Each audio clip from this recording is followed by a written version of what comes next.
सूर्योदय के साथ ही नेक्स्ट जनरेशन जीएसटी रिफॉर्म्स लागू हो जाएंगे। एक तरह से कल से देश में जीएसटी बचत उत्सव शुरू होने जा रहा है। इस जीएसटी बचत उत्सव में आपकी बचत बढ़ेगी और आप अपनी पसंद की चीजों को और ज्यादा आसानी से खरीद पाएंगे। नए स्वरूप में मुख्य रूप से अब सिर्फ 5% और 18% के ही टैक्स स्लैब रहेंगे। इसका मतलब है रोजमर्रा के इस्तेमाल की ज्यादातर चीजें और सस्ती हो जाएगी। खाने पीने का सामान, दवाइयां, साबुन, ब्रश, पेस्ट, स्वास्थ्य और जीवन बीमा, ऐसे अनेकों सामान, अनेकों सेवाएं या तो टैक्स फ्री होगी या फिर केवल 5% टैक्स देना होगा। जीएसटी कम होने से अब देश के नागरिकों के लिए अपने सपने पूरे करना और आसान होगा। घर बनाना, टीवी, फ्रिज खरीदने की बात हो, स्कूटर, बाइक, कार खरीदना हो, ये सब पर अब कम खर्च करना होगा। आपके लिए घूमना फिरना भी सस्ता हो जाएगा, क्योंकि ज्यादातर होटल्स के कमरों पर भी जीएसटी कम कर दिया गया है। हम नागरिक देवो भवः, नागरिक देवो भवः के जिस मंत्र के साथ आगे बढ़ रहे हैं, नेक्स्ट जनरेशन जीएसटी रिफॉर्म में इसकी साफ झलक दिखाई देती है। अगर हम इनकम टैक्स में छूट और जीएसटी में छूट को जोड़ दें तो एक साल में जो निर्णय हुए हैं उससे देश के लोगों को 2.5 लाख करोड़ रुपए से ज्यादा। From Asia's largest news headquarters, setting the agenda for Bharat.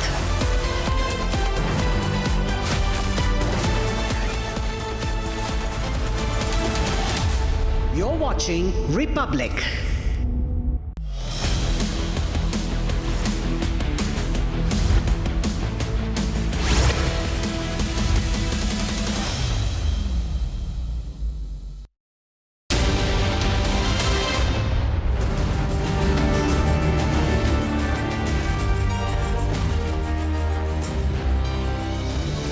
Thank you for joining us on This Is Exclusive. Ladies and gentlemen, on the show tonight, we're coming to you with 3 big stories. Exclusive inputs on, first up, the story from Pakistan, the visuals of Pakistan bombing Pakistanis.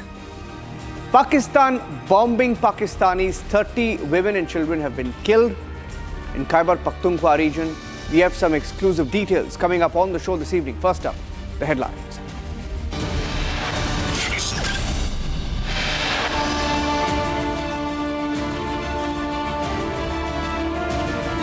Women and children killed in Pakistan's Khyber Pakhtunkhwa region as Pakistan uses Chinese jets, Chinese missiles to bomb its own people.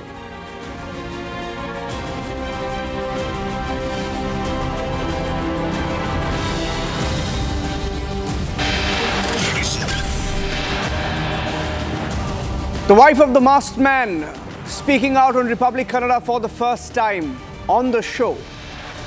We reveal how he was used as a pawn by activists to target a temple.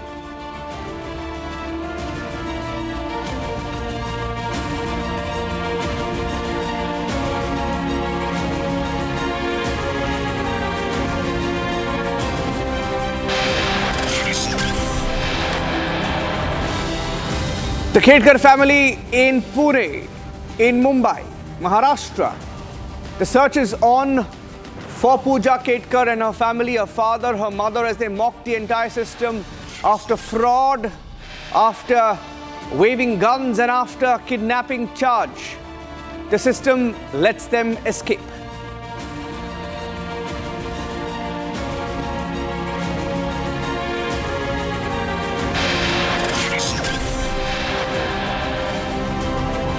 India's core sector showing promising growth, 8 core industries contributing significantly, positive sign for the economy.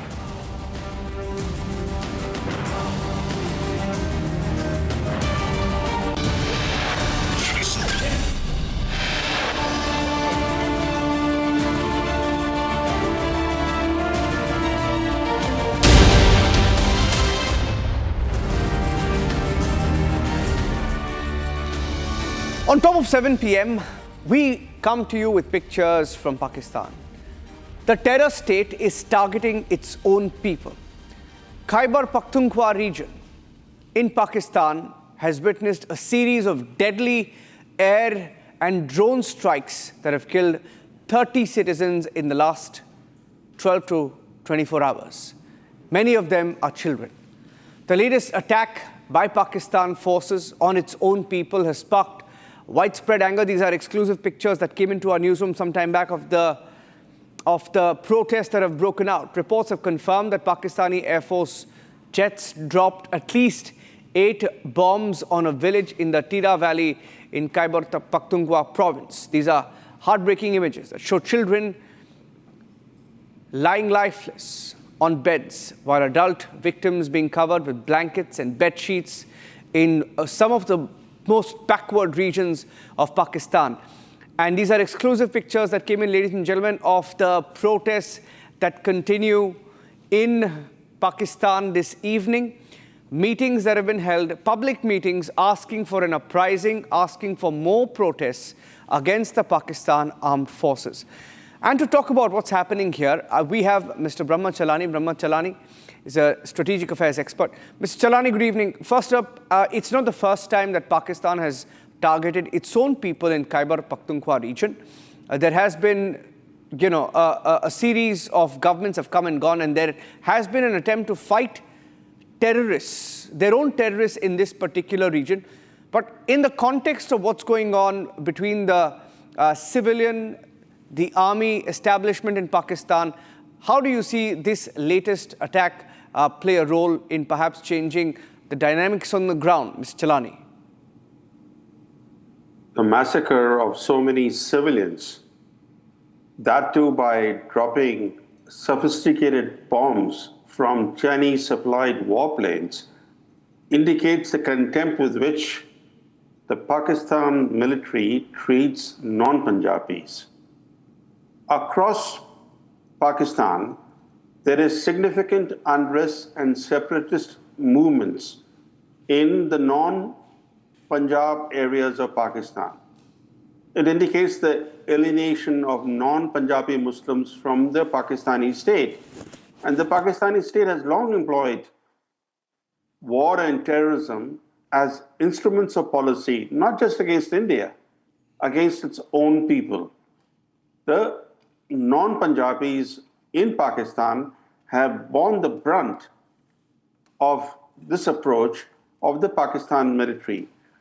It's incredible that the Pakistan military would bomb its own people in the name of combating terrorism.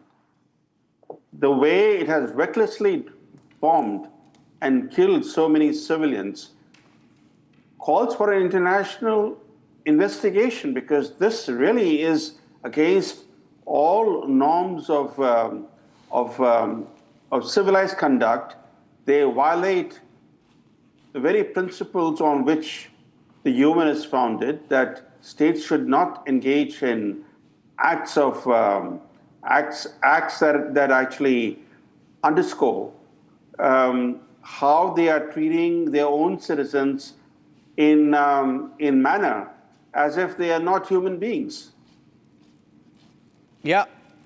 And if you can tell us the significance of the timing of all of this? I mean, at a time when there also, there is one part of Pakistan that is trying to talk to Afghanistan and Kabul, engage them. There is another side of Pakistan which is trying to keep America happy and engage Afghanistan in some way militarily. Now we hear that there is an attempt to blame Kabul for the Tehrik-e-Taliban attacks that are happening as well. Do you see the dynamic shift perhaps between Afghanistan, Pakistan in the next, near future, in the next few days? The problem is this, that American interests and Chinese interests converge in Pakistan. So that allows Pakistan to cozy up to the US as well as to China. And that also explains why the Trump administration today is targeting the Indian-operated Chabahar port in Iran, but turning a blind eye to the Chinese-run Gwadar port. This is because US-Chinese interests converge in Pakistan. In that larger context, we should not forget that Trump, in his own words, is now exerting pressure on the Taliban and Afghanistan to cede control of the Bagram air base to the US. If the Taliban are pressured into ceding Bagram to the US, that will further elevate the terrorism threat in the region, but also it will reinforce the US-Pakistan relationship. So the developments that we are seeing, where the US, China, plus countries like Turkey and now Saudi Arabia are helping prop up the Pakistani state, that in turn allows Pakistan to do what we have just seen, including massacring its own citizens. And I'm bothered about how this will destabilize the region, whether it's Pakistan itself and Afghanistan, and not to forget the direct impact on India. They're more interested in playing these geopolitical games, using Pakistan as a pawn. And all this gives a carte blanche to the Pakistan military, especially its all-powerful army chief, who thinks and actually acts as the de facto ruler of Pakistan. Yeah. Thank you for that, Mr. Chalani, for joining us on the show this evening. Leaving it at that now, and let's move on to the next big story on the show this evening. Ladies and gentlemen, the sensational Dharmastala mass burial case has now collapsed completely under its own weight because the so-called masked man, who's propped up by activists, has been unmasked. We were the first to report that the star witness himself was compromised. Today we have a big exclusive on the show. The wife of the masked man has spoken to Republic. First up, here's how the story is unfolded, and we go straight to that interview.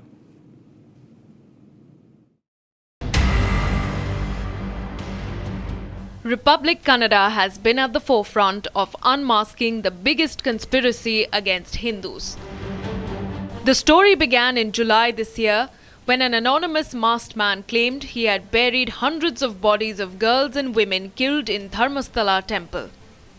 He described chilling details of sexual assault and forgotten corpses, allegations that shook the nation and maligned the sanctity of this centuries-old spiritual center. Republic refused to buy into the cliché. We stepped away from the narrative being manufactured and investigated the man behind the mask. We were the first to question who the masked man was, probing inconsistencies in his story, asking why his claims surfaced years after the alleged crimes, and who stood to gain by demonizing the temple. The so-called masked man was not a whistleblower, but C.N. Chinnaya, a man who admitted to a larger conspiracy at play. The first big reveal was that the face behind the mask was compromised, and he stood vindicated.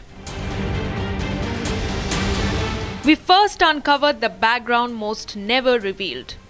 The so-called masked man had stayed inside Satyamangalam forest in a camp once run by the LTTE in Tamil Nadu. Not only this, he hosted a missionary called Goswami, known for conversion activities at his residence, shedding more light on who was linked to him. They fought each other. For what reasons, I don't know. But each of them have given complaints. Complaints have been taken and registered, and further inquiries will be done. Whatever has happened, it is under control. Absolutely nothing to worry about. But we will not, this entire SIT investigation will not be hampered because of this reason. We will definitely take it more seriously, and we will take everything under control and continue the investigation. Political reactions have been sharp. The BJP has called it a deliberate attempt to malign the temple. Hereditary administrator of the Dharmastala temple, Dharmadikari, himself has spoken. The efforts made over the last couple of months by an entire ecosystem was to defame, destabilize the faith that millions hold towards holy Dharmasthala. A large conspiracy which involves actors not just inside the country but even certain forces outside has come together to orchestrate this entire conspiracy. And Republic Kannada has nailed another lie, another false witness spinning fiction for the conspiracy. This is Sujata Bhatt. Not long ago, she claimed that her daughter, an MBBS student named Ananya Bhatt, had gone missing from the temple, fueling the so-called mass burial case. Her allegations helped build the narrative of horror against the shrine. Republic Kannada confronted her. Sujata admitted she never had a daughter by that name. On camera, in her own words, she accepted that Ananya Bhatt never existed. ಅನನ್ಯ ಭಟ್ ನನ್ನ ಮಗಳಲ್ಲ. ಅನನ್ಯ ಭಟ್ ನಿಮ್ಮ ಮಗಳಲ್ಲ. ಮಗಳಲ್ಲ. ಅನನ್ಯ ಭಟ್ ನನ್ನ ಮಗಳಲ್ಲ ಅಂತ ಸುಜಾತ ಭಟ್ ಅವರು republic Kannada ಸ್ಟುಡಿಯೋದಲ್ಲಿ ಕುತ್ಕೊಂಡು ಹೇಳ್ತಾ ಇದ್ದಾರೆ. ಅಮ್ಮ, ಅನನ್ಯ ಭಟ್ ನಿಮ್ಮ ಮಗಳಲ್ವಾ? ನನ್ನ ಮಗಳಲ್ಲ. ಮತ್ತು ಯಾರ ಮಗಳು ಅನನ್ಯ ಭಟ್? ಅರವಿಂದ್ ವಿಮಲಾ ಭಟ್ ಅವರ ಮಗಳು ಅನನ್ಯ Bhat. That one admission destroys weeks of manufactured lies. Here it was, planted testimonies, fabricated victims, and an attempt to drag Dharmastala into shame. A gang of YouTubers and other conspirators got together to bring down what they call the 2,000 crore Dharmastala empire. And look at the intent. This was not about justice. This was about defaming a Hindu place of worship, while others and YouTubers fanned sensational claims. Republic stayed firm. We asked the uncomfortable questions. We tested witness credibility. We broke the story when others swallowed it blind.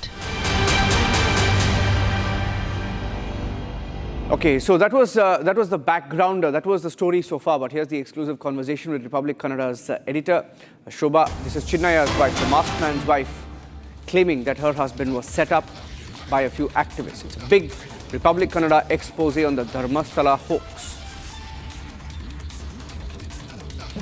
ಅಂದ್ರೆ ಚಿನ್ನಯ್ಯ ಅವ್ರು ಹೇಳಿದ್ದು ಧರ್ಮಸ್ಥಳದಲ್ಲಿ ಒಂದಷ್ಟು ಕೊಲೆಗಳು, ಅತ್ಯಾಚಾರಗಳು ಇವರೇ ಹೇಳ್ಕೊಟ್ಟು ಹಾಕಿರೋದು madam. ಯಾರು ಹೇಳ್ಕೊಟ್ಟಿರೋದು? Greece Mattanna, Thimmareddy, ಈ ವಿಠ್ಠಲ ಇವರೆಲ್ಲ ಏನೋ ಒಂದ್ ಸಜ್ಜಿ ಏನ್ ನಡೀತದಂತ ಗೊತ್ತಿಲ್ಲ ಮೇಡಮ್. ಇವ್ರನ್ನ 1-2 ತಿಂಗಳೆಲ್ಲ ಅವರೇ ಲಾಕ್ ಮಾಡಿ ಮಡಗಿದ್ರಂತ madam.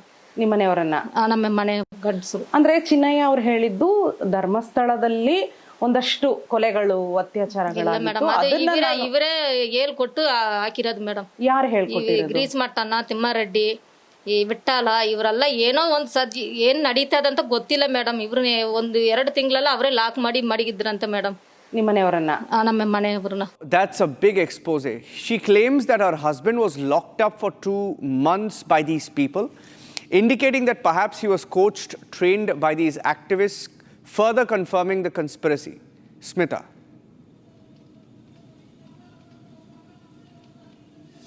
Exactly, Niranjan.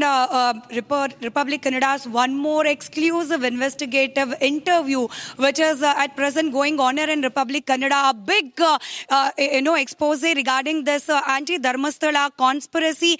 Niranjan, this interview is like a climax for month-old Dharmastala conspiracy drama in which Republic Canada had, step by step exposed the scriptwriters, the actors, the directors, and only the producers who have funded this conspiracy have to be exposed. Probably the final showdown will be very shortly in front of the people of Karnataka, in fact, in front of people of the entire world by the SIT final verdict. But before that, this interview, which I said that the climax of this entire conspiracy theory against Dharmasthala, Chinnaya's wife, Malika, speaks exclusively with Republic Canada, where she openly says that Chinnaya, that is the masked man, was locked up, was beaten up, and entire, the proof, whatever he said, and the areas which he marked in front of the SIT to be dug, entire script was written by these, so-called protesters, anti-Dharmasthala conspirators, Mahesh Shetty Timurodi and Girish Mattananavar, and one more person, Vittal Rao. She has openly confessed that Chinnaya just acted there according to the, instructions of these three persons. When he failed to do so, he was locked up, beaten, and his phone was snatched. As I say repeatedly, this is the climax of the entire anti-Dharmasthala conspiracy theory.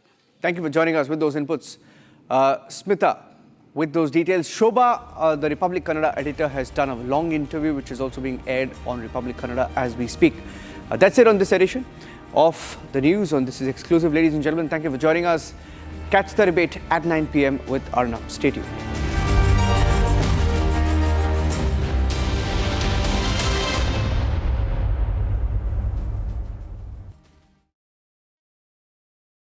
Co-powered by Century Ply Club Prime. Raho befikar. MDH की देगी मीरज, देगी मीरज का तड़का, अंग अंग फड़का। MDH की देगी Miraj. Amity has been ranked India's #1 not-for-profit private university for 11th year, with top 10 ranked institutions in management, engineering, biotech, law, mass comm, telecom, hospitality, fashion and more. Yet another top ranking for Amity University. थोड़े में ज्यादा स्वाद, यही तो है इसकी खास बात। वाओ मामा, क्या स्वाद है? अरे मेरे राजा, राजा और प्योर मसाला। मुस्कुराए लड़खड़ाए जिंदगी, चाहे जो भी हो। सर, पेशेंट के लिए कौन सा रूम प्रेफर करेंगे आप? जिंदगी भर के प्यार का कोई रेट कार्ड नहीं होता। Tata AIG health insurance, with you like family, with you always. I choose a world where we dream, and the limit is the sky, and this world is my home where I'm living my best. Mindfully crafted home decor fabrics. Sansar, a D-Decor brand. Live consciously. आधे bowl दही में 4 चम्मच MDH चटनी पुदीना मसाला डाला, stir करो, पुदीना चटनी तैयार। MDH चटनी पुदीना मसाला। MDH। त्योहार की खुशियां होंगी double. Hyundai super delight days में आपकी मनपसंद कार्स पर मिल रही है कमाल की डील्स। वैसे लोगे तो आप हुंडई, चाहे दिल की सुनो या डील्स की।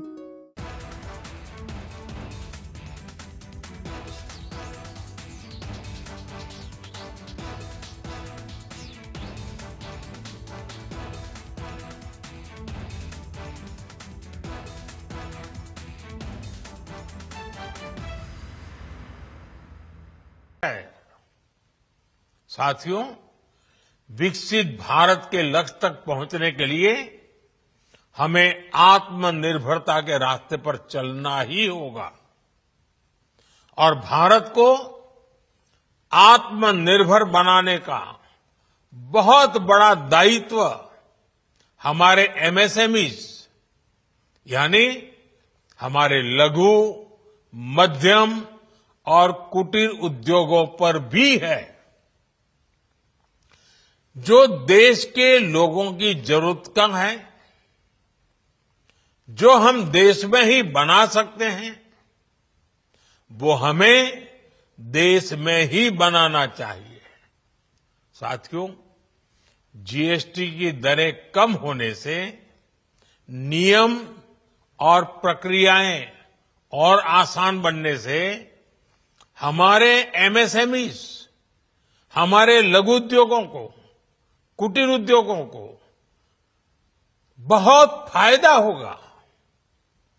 उनकी बिक्री बढ़ेगी और टैक्स भी कम देना पड़ेगा, यानी उनको भी डबल फायदा होगा। इसलिए आज मेरी एमएसएमई से लघु उद्योग हो, सूक्ष्म उद्योग हो, कुटीर उद्योग हो, आप सबसे बहुत अपेक्षाएं हैं। आपको भी पता है, जब भारत समृद्धि के शिखर पर था तब भारत की अर्थव्यवस्था का मुख्य आधार हमारे एमएसएमईज थे, हमारे लघु और कुटीर उद्योग थे। भारत की मैन्युफैक्चरिंग, भारत में बने सामानों की क्वालिटी बेहतर होती थी। हमें उस गौरव को वापस पाना है। हमारे लघु उद्योग जो बनाए वो दुनिया में हर कसौटी पर बेस्ट हो, उत्तम से उत्तम हो।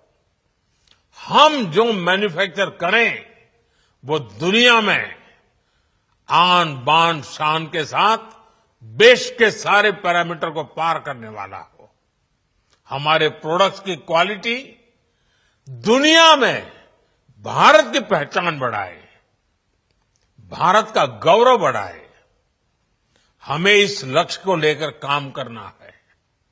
साथियों, देश की स्वतंत्रता को जैसे स्वदेशी के मंत्र से ताकत मिली, वैसे ही देश की समृद्धि को भी स्वदेशी के मंत्र से ही शक्ति मिलेगी। कल यानी नवरात्रि के प्रथम दिवस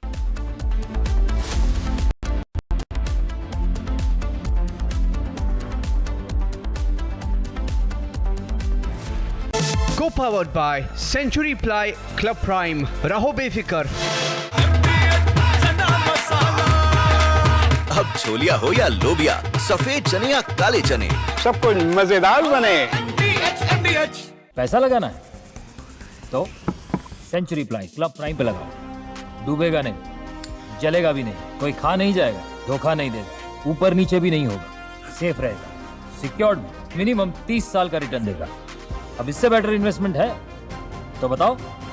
सेंचुरी प्लाई क्लब प्राइम, रहो बेफिक्र। आर प्योर सूजी पास्ता, उबालो, मिलाओ और खाओ, 8 मिनट में तैयार। क्या टेस्ट है, सबका राजा आर प्योर मसाला। मुस्कुराए लड़खड़ाए जिंदगी, चाहे जो भी हो। सर, पेशेंट के लिए कौन सा रूम प्रेफर करेंगे आप? जिंदगी भर के प्यार का कोई रेट कार्ड नहीं होता। Tata AIG health insurance, with you like family, with you always. इसको घर पे लगाओगे तो शादी का तो पता नहीं, पर घर पक्का नहीं टूटेगा। रुंगटा नहीं तो घर स्ट्रॉन्ग नहीं। रुंगटा स्टील TMT बार एकदम सॉलिड। पहाड़ों में हाइकिंग शिप भी बन सकती है। MDH की हल्दी मिर्ची धनिया करे कमाल, ये रंग दे, ये खुशबू दे, ये तीखा, ये कम पड़े, क्या निराला MDH मसाला। साथियों, हम नागरिक देवो भवः, नागरिक देवो भवः के जिस मंत्र के साथ आगे बढ़ रहे हैं, नेक्स्ट जनरेशन GST रिफॉर्म में इसकी साफ झलक दिखाई देती है। अगर हम इनकम टैक्स में छूट और GST में छूट को जोड़ दें तो 1 साल में जो निर्णय हुए हैं उससे देश के लोगों को 2.5 लाख करोड़ रुपए से ज्यादा की बचत होगी। और तभी तो मैं कह रहा हूं ये बचत उत्सव है। साथियों, विकसित भारत के लक्ष्य तक पहुंचने के लिए हमें आत्मनिर्भरता के रास्ते पर चलना ही होगा और भारत को आत्मनिर्भर बनाने का बहुत बड़ा दायित्व हमारे एमएसएमईज यानी हमारे लघु, मध्यम और कुटीर उद्योगों पर भी है, जो देश के लोगों की जरूरत का है, जो हम देश में ही बना सकते हैं, वो हमें देश में ही बनाना चाहिए।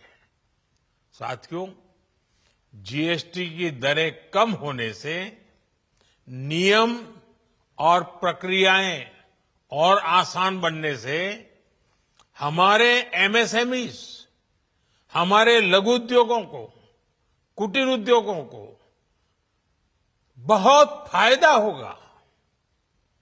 उनकी बिक्री बढ़ेगी और टैक्स भी कम देना पड़ेगा, यानी उनको भी डबल फायदा होगा। इसलिए आज मेरी एमएसएमई से लघु उद्योग हो, सूक्ष्म उद्योग हो, कुटीर उद्योग हो, आप सबसे बहुत अपेक्षाएं हैं।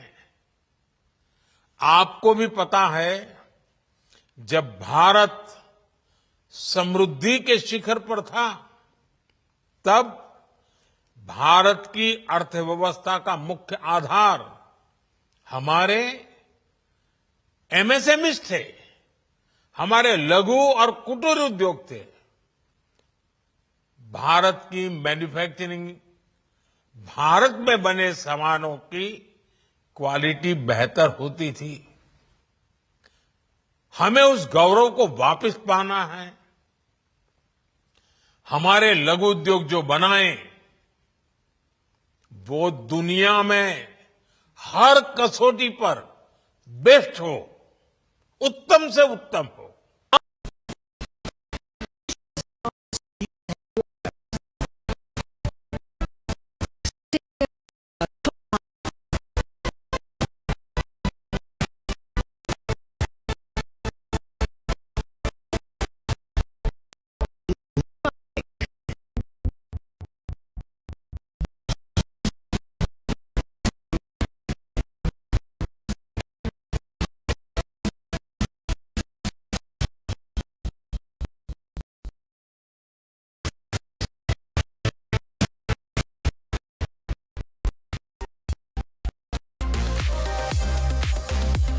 Hello and welcome. You're watching the Trending Show with me, Akanksha Khajuri, and this evening we have the top trending stories of the day for you.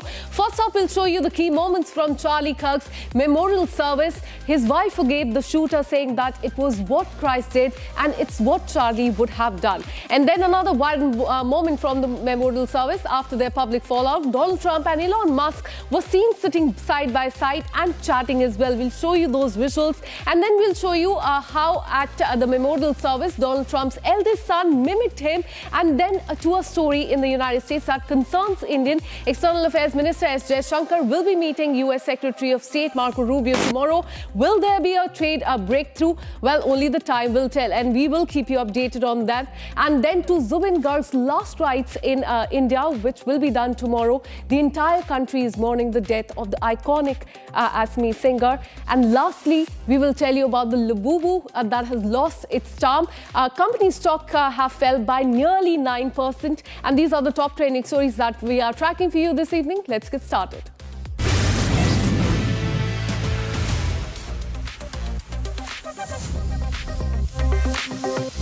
Thousands gathered at a packed State Farm Stadium in Arizona on Sunday to pay tribute and honor the right-wing activist Charlie Kirk.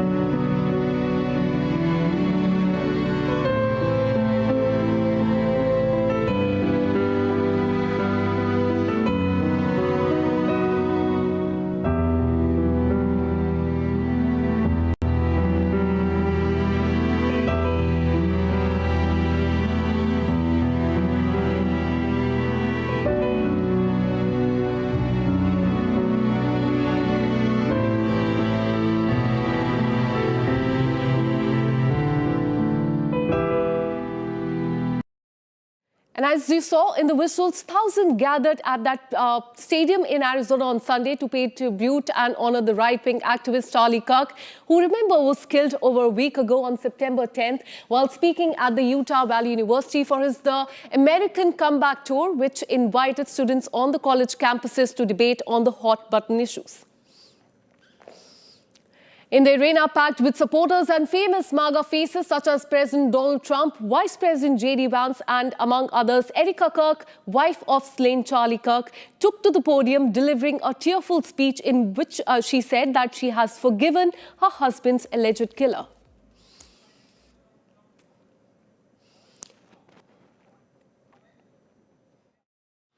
My husband, Charlie,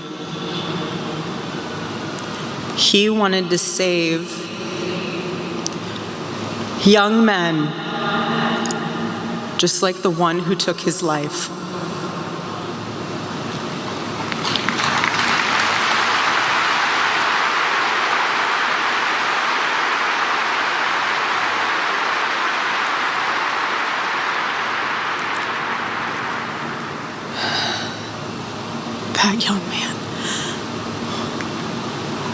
That young man, on the cross, our Savior said,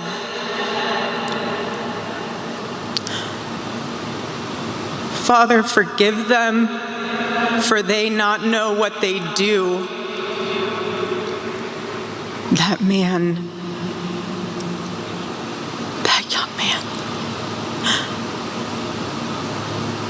I forgive him.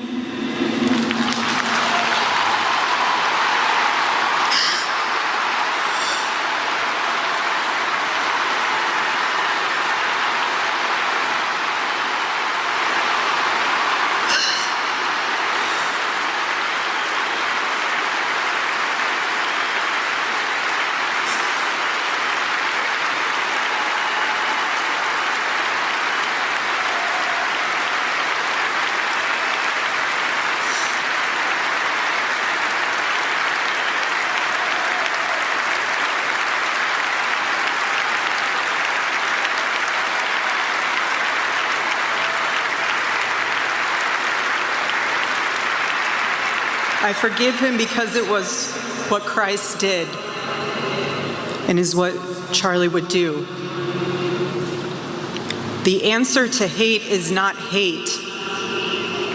The answer we know from the gospel is love, and always love. Love for our enemies and love for those who persecute us.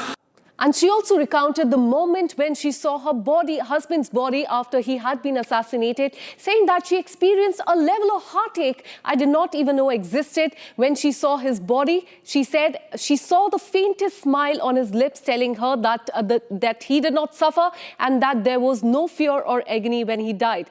The 36-year-old also said that she would take forward her husband's work. She's been elected as the CEO of Turning Point USA and that the campus events will continue, adding, and I quote, "No assassin will ever stop us for standing up to defend those rights ever."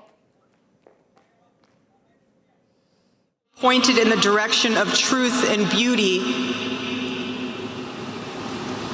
And so I promise you today, every part of our work will become greater. I am tremendously honored to be the new CEO of Turning Point USA.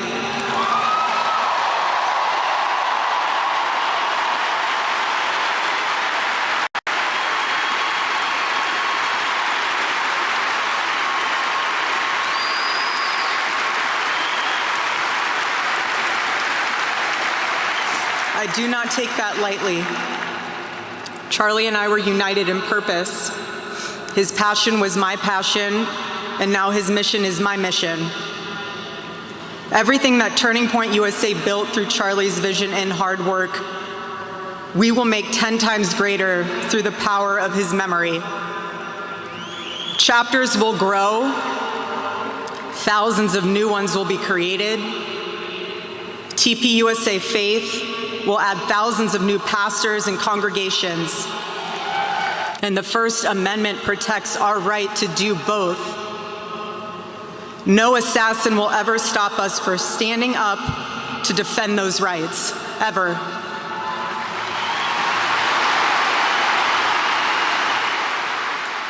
And Charlie Kirk's memorial ended with US President Donald Trump's speech in which he celebrated the right-wing activist's life and ramped up his political rhetoric against his opponent. He further went on to describe Charlie Kirk as a great American hero. Watch this. Did what was right for our nation.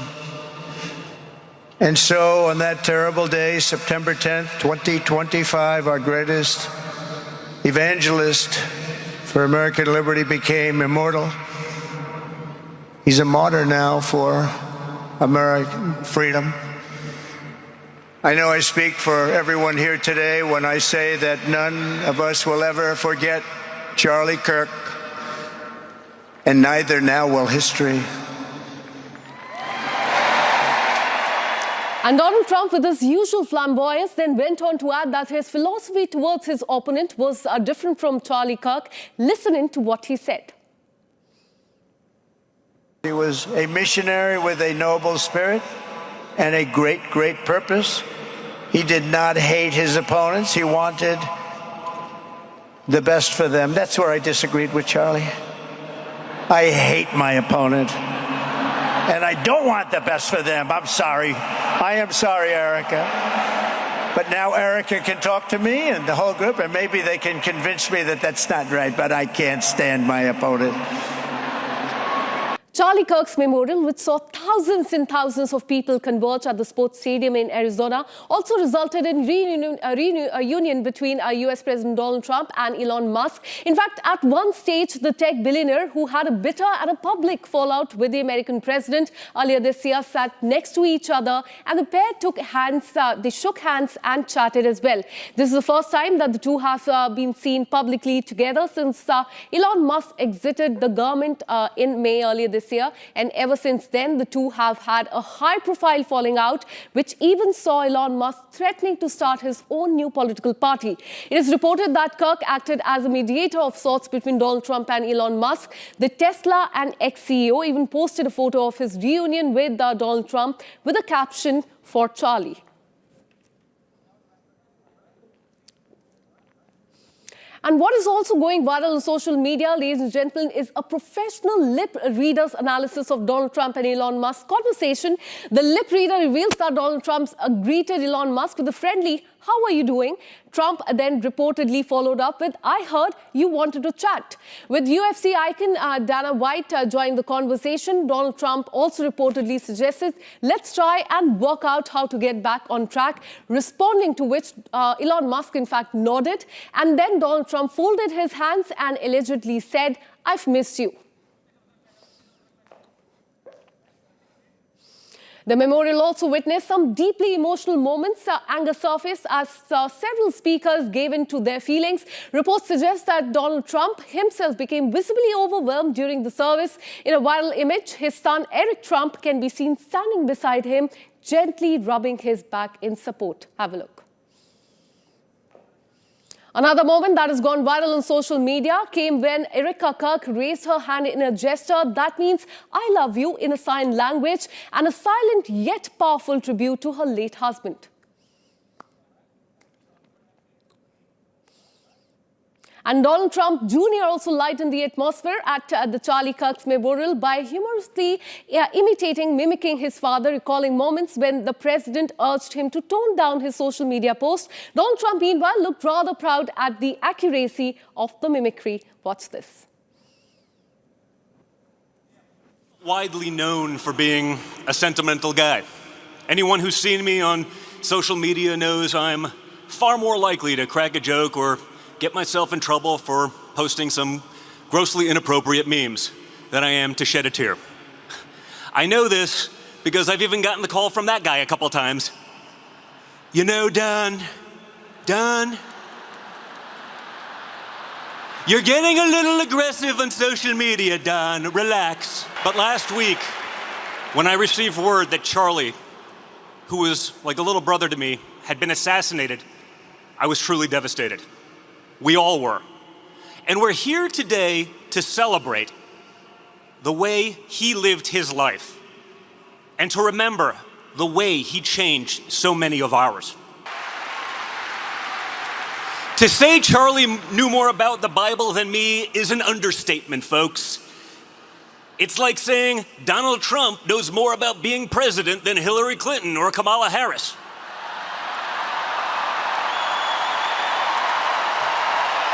No kidding. But when Charlie was asked in an interview how he'd want to be remembered, he said, "I want to be remembered for my courage, for my faith." And let me tell you guys, those were not empty words. Last week, Charlie joined a long line of courageous men and women who were martyred for what they believe. Now shifting our focus to another story from the United States that concerns India. External Affairs Minister S. Jaishankar is all set for his first face-to-face with US Secretary of State Marco Rubio in New York tomorrow. The high-stakes meeting comes on the sideline of the 80th United Nations General Assembly at a time when US-India ties are under the global spotlight. The timing could not be more crucial days after President Donald Trump's steep 25 tariff strikes on Indian goods. And on the table are trade tensions, Russian oil, Indo-Pacific security, and the future of India-US partnership. Jaishankar is not just meeting Rubio, he'll also be carrying India's voice to the United Nations with his national statement, which is scheduled later this week. And alongside that, he's already begun a flurry of bilaterals there, starting with Philippines Foreign Affairs Secretary, strengthening the regional security and maritime cooperation. A tough but pivotal reset in India-US narrative could be expected this week. Parallel trade talks led by Commerce Minister Piyush Goyal will decide the economic front, while Jaishankar's diplomatic outreach may set the tone for global alignments. Will Washington ease its tariff stance is something that remains to be seen. Will India draw a red line on H-1B visa fee? All eyes on New York as diplomacy and trade collide. And joining me live is National Security and Foreign Policy Analyst Siddhant Kishore. Thank you so much for speaking to Republic TV. Now, S. Jaishankar will be meeting with the counterpart in United States tomorrow in New York. How crucial is that? Because that is coming at a time when there are concerns regarding H-1B visa. There's also trade tensions between India and United States, and also 50% tariff that has been imposed on India. How crucial will this meeting be according to you?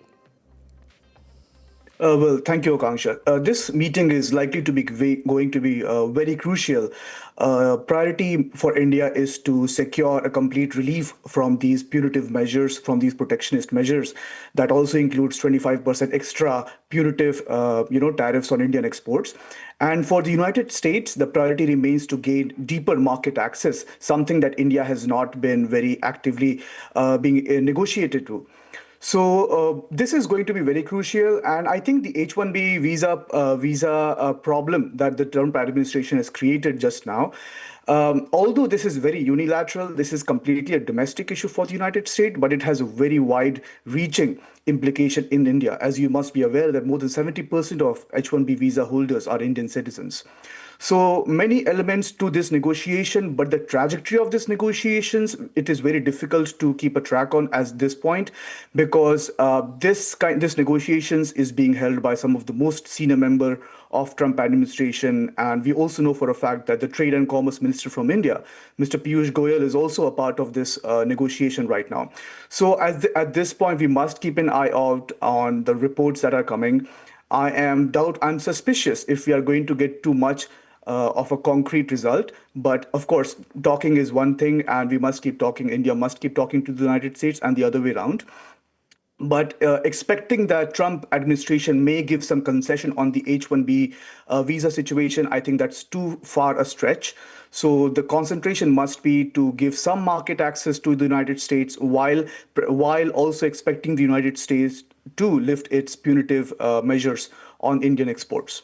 Absolutely, and this is on the diplomatic front. If we talk about the economic front, Piyush Goyal is also there. He will be meeting with the officials. United States wants its way in the agriculture sector in the country, and India has said a big no to that. So how do you think these trade talks between Piyush Goyal and the officials there are going to pan out, and how crucial will that be? Will there be a thaw? It's something that remains to be seen, but your take on this? Sure. I think giving market access to the agriculture sector is a big problem in India, given that the agriculture sector is the primary base of the Indian economy. So I am doubtful if Piyush Goyal is going to give too much concessions to his counterpart during the negotiation. However, there are different leverage, there are different cards that India can definitely use in this situation. India has also cemented ties with other partners in the BRIC nation. Also, in the recent days, we have seen India and Japan signing critical agreements on strategic partnership. So these are few things that India is positioning itself in the global frontier as a counterweight to China. So at this point, we also must understand that the outcome of these trade negotiations will also be closely observed by China, on the other hand, because we must know that China, as the global competitor of the United States, is observing this meeting. Whatever the outcome might emerge out of this meeting, China is going to take cognizance of the facts, and it is going to react equally. So I do not want to keep my hopes too much high. It's good to be pessimistic about the outcomes right now than be hopeful and then proven wrong later on. So I think these are the few takeaways that I must highlight. However, we must also remember that India's economy is a very strong one. It has stood in different tests of time, despite several problems in the past. India's reform policies and India's diversification of economic and trade deals are something that have always stood. So I think the priority for India must be to circumvent these problems, circumvent these tariff situation, and diversify its trade partnerships. So Japan is one of those candidates, and there are several other candidates, as you also introduced initially, that India and Philippines have also signed strategic partnership agreements lately. So there is a lot of market that India can tap into as it navigates its difficult relationship with the United States right now. So many moving bits and pieces, but yeah, let's keep our hope in check while both leaders from India and United States are negotiating with each other. Absolutely. Will there be a breakthrough as far as the H-1B concern is concerned, and also the tariff? That is something that remains to be seen. Thanks so much, Siddhant Kishore, for speaking to Republic TV and giving your perspective on this. And this is all we could pack for you in this bulletin of trending. We'll be back tomorrow with much more interesting story. Coming up next is the debate with Arnab Goswami. Keep watching Republic TV. Good night.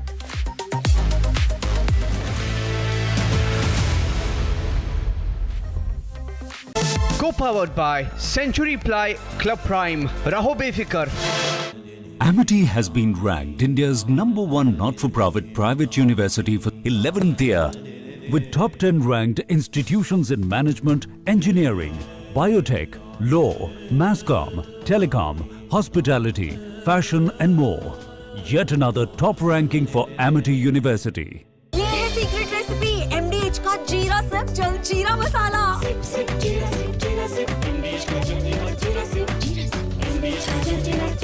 पैसा लगाना है तो century ply club prime पे लगाओ। डूबेगा नहीं, जलेगा भी नहीं, कोई खा नहीं जाएगा, धोखा नहीं देगा, ऊपर नीचे भी नहीं होगा, सेफ रहेगा, सिक्योर्ड, मिनिमम 30 साल का रिटर्न देगा। अब इससे बेटर इन्वेस्टमेंट है तो बताओ। सेंचुरी प्लाई क्लब प्राइम, रहो बेफिक्र। प्योर सूजी पास्ता उबालो, मिलाओ और खाओ। 8 मिनट में तैयार। क्या टेस्ट है सबका राजा हार्डकोर मसाला। मुस्कुराए लड़खड़ाए जिंदगी, चाहे जो भी हो। सर, पेशेंट के लिए कौन सा रूम प्रेफर करेंगे आप? जिंदगी भर के प्यार का कोई रेट कार्ड नहीं होता। Tata AIG health insurance, with you like family, with you always. Last night, someone dropped the caboose. Well, almost.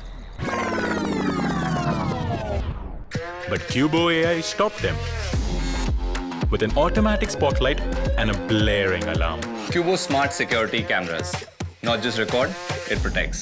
दादी के हाथों का जादू और खुशबू से महकता घर, माँ की मुस्कुराहट और खाने की सुगंध। MDH गरम मसाला, क्योंकि हर रिश्ता है स्वाद से जुड़ा।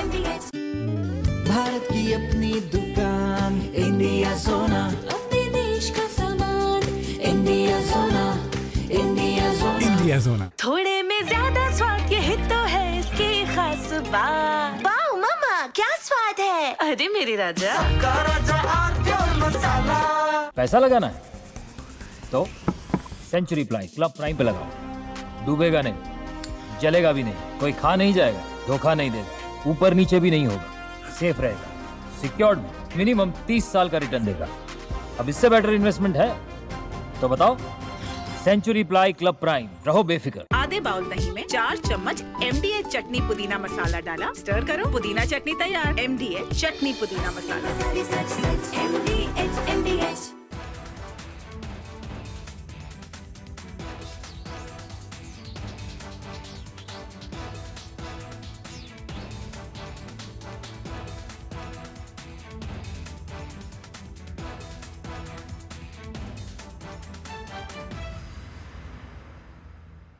कल यानी नवरात्रि के प्रथम दिवस 22 सितंबर को सूर्योदय के साथ ही नेक्स्ट जनरेशन जीएसटी रिफॉर्म्स लागू हो जाएंगे। एक तरह से कल से देश में जीएसटी बचत उत्सव शुरू होने जा रहा है। इस जीएसटी बचत उत्सव में आपकी बचत बढ़ेगी और आप अपनी पसंद की चीजों को और ज्यादा आसानी से खरीद पाएंगे। नए स्वरूप में मुख्य रूप से अब सिर्फ 5% और 18% के ही टैक्स स्लैब रहेंगे। इसका मतलब है रोजमर्रा के इस्तेमाल की ज्यादातर चीजें और सस्ती हो जाएगी। खाने पीने का सामान, दवाइयां, साबुन, ब्रश, पेस्ट, स्वास्थ्य और जीवन बीमा, ऐसे अनेकों सामान, अनेकों सेवाएं या तो टैक्स फ्री होगी या फिर केवल 5% टैक्स देना होगा। जीएसटी कम होने से अब देश के नागरिकों के लिए अपने सपने पूरे करना और आसान होगा। घर बनाना, टीवी, फ्रिज खरीदने की बात हो, स्कूटर, बाइक, कार खरीदना हो, ये सब पर अब कम खर्च करना होगा। आपके लिए घूमना फिरना भी सस्ता हो।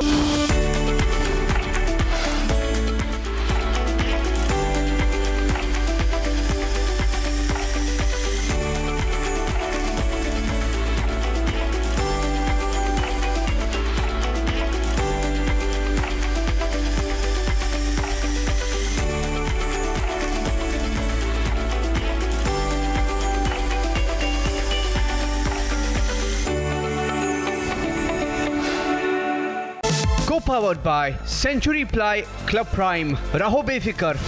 MDH की हल्दी मिर्ची धनिया करे कमाल, ये रंग दे, ये खुशबू दे, ये तीखा, ये कम पड़े, क्या निराला MDH मसाला। पैसा लगाना है तो सेंचुरी प्लाई क्लब प्राइम पे लगाओ।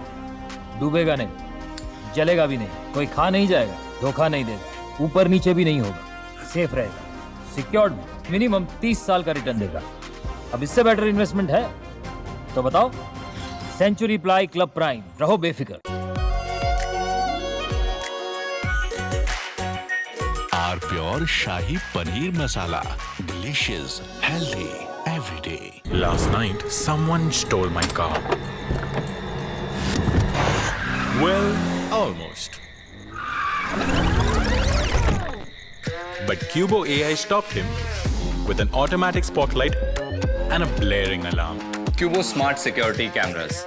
Not just record, it protects. ये है सीक्रेट रेसिपी MDH का जीरा सिप जल जीरा मसाला। सिप सिप जीरा सिप जीरा सिप MDH का जल जीरा सिप MDH का जल जीरा सिप। मुस्कुराए लड़खड़ाए जिंदगी, चाहे जो भी हो। सर, पेशेंट के लिए कौन सा रूम प्रेफर करेंगे आप? जिंदगी भर के प्यार का कोई रेट कार्ड नहीं होता। Tata AIG health insurance, with you like family, with you always. इसको घर पे लगाओगे तो शादी का तो पता नहीं, पर घर पक्का नहीं टूटेगा। रुंगटा नहीं तो घर स्ट्रॉन्ग नहीं। रुंगटा स्टील TMT बार एकदम solid.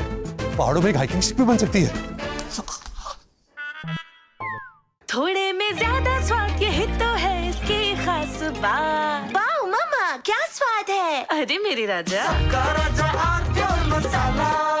I choose a world where we dream, and the limit is the sky. And this world is my home where I'm living my best. Mindfully crafted home decor fabrics. Sansar, a D-Decor brand. Live consciously. अब छोलिया हो या लोबिया, सफेद चने या काले चने, सब कुछ मजेदार बने। साथियों, विकसित भारत के लक्ष्य तक पहुंचने के लिए हमें आत्मनिर्भरता के रास्ते पर चलना ही होगा और भारत को आत्मनिर्भर बनाने का बहुत बड़ा दायित्व हमारे MSMEs यानी हमारे लघु, मध्यम और कुटीर उद्योगों पर भी है, जो देश के लोगों की जरूरत का है, जो हम देश में ही बना सकते हैं, वो हमें देश में ही बनाना चाहिए। साथियों, GST की दरें कम होने से नियम और प्रक्रियाएं और आसान बनने से हमारे MSMEs, हमारे लघु उद्योगों को, कुटीर उद्योगों को बहुत फायदा होगा। उनकी बिक्री बढ़ेगी और टैक्स भी कम देना पड़ेगा, यानी उनको भी डबल फायदा होगा। इसलिए आज मेरी MSME Pak Airforce slaughters its own people. PAF bombs village near Khyber Pakhtunkhwa. Pakistan's warplane target its own people. Debating tonight at 8 p.m. H-1B visas hit with $1 lakh shock. Trump's H-1B hike stuns global tech talent. H-1B fee, challenge or opportunity ahead. Debating tonight at 9 p.m.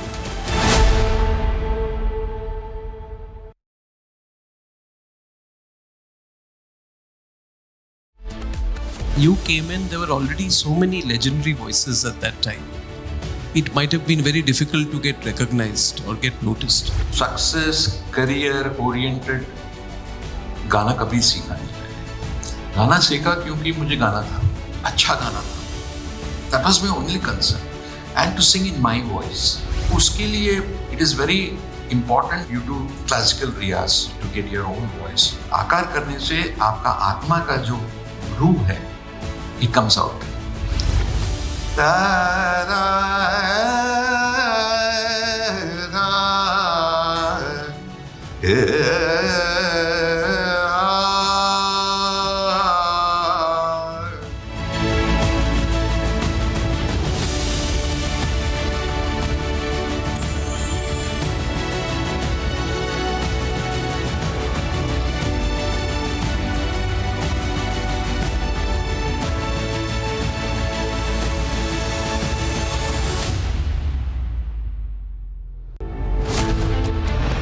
H-1B visas hit with $1 lakh shock.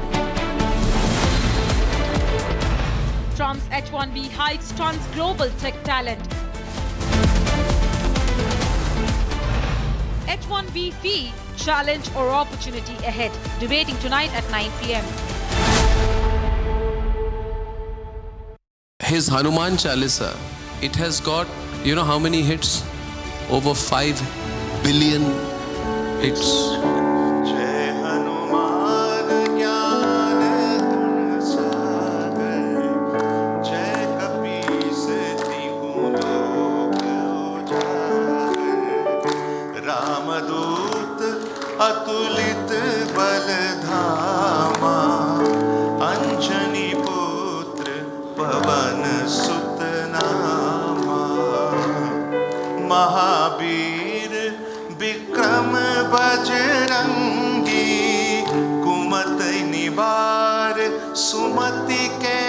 संगी कंचन बरन विराज सुबेसा कानन कुंडल कुंचित केसा.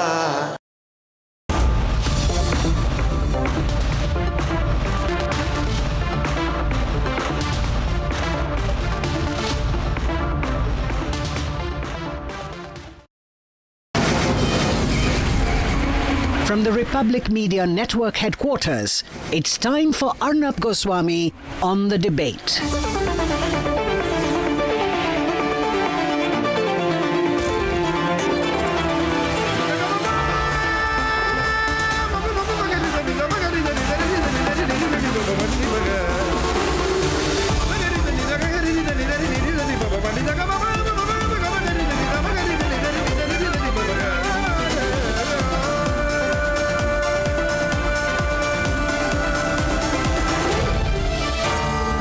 Arnab Goswami on the debate.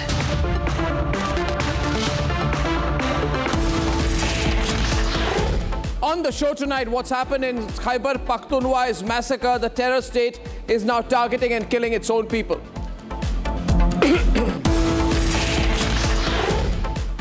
And at 9 o'clock this evening, the face-off over Trump's new H-1B visa fee and whether it's a challenge or an opportunity for the global talent pool.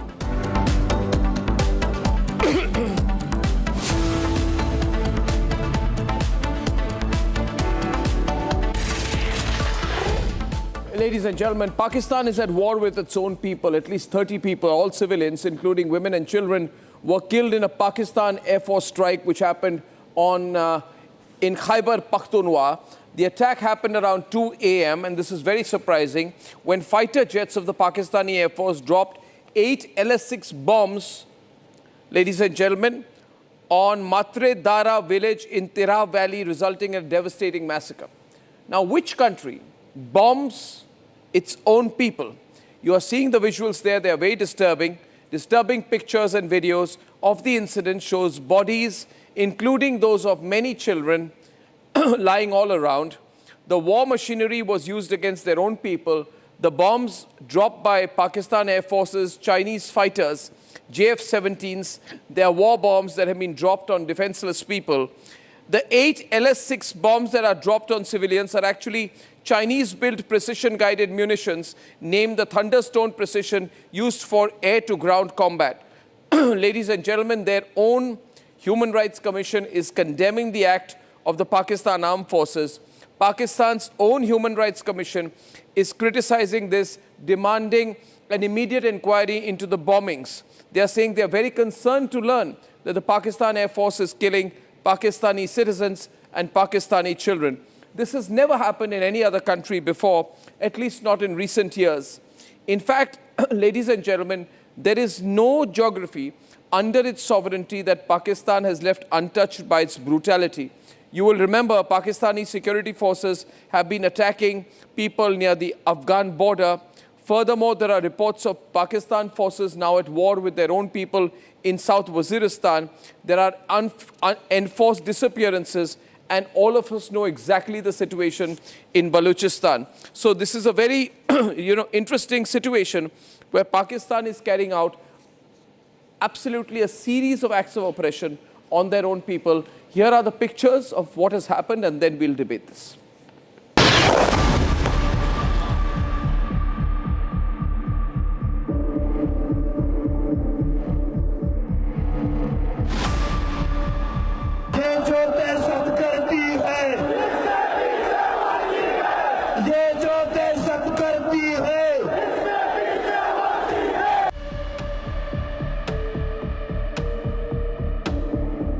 It's not the security agency. It's one man, the army chief. There's no democracy in that in the army. The army is getting maligned by what is happening right now. इस आदमी ने 2 दफा मुझे कत्ल करने की कोशिश की और जब भी इन्वेस्टिगेशन होगी मैं ये साबित करूंगा कि ये वो आदमी था और इसके साथ एक पूरा टोला है.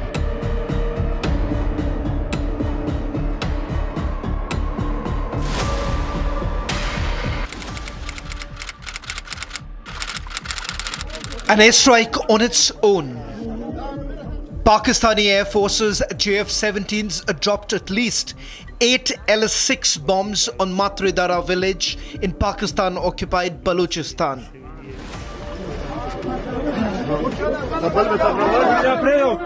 Infant, young children and women slaughtered in their sleep.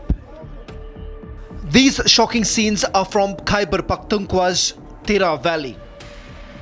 In the aftermath of Pakistan's airstrike on its own civilians, their dead bodies scattered in the debris on the streets.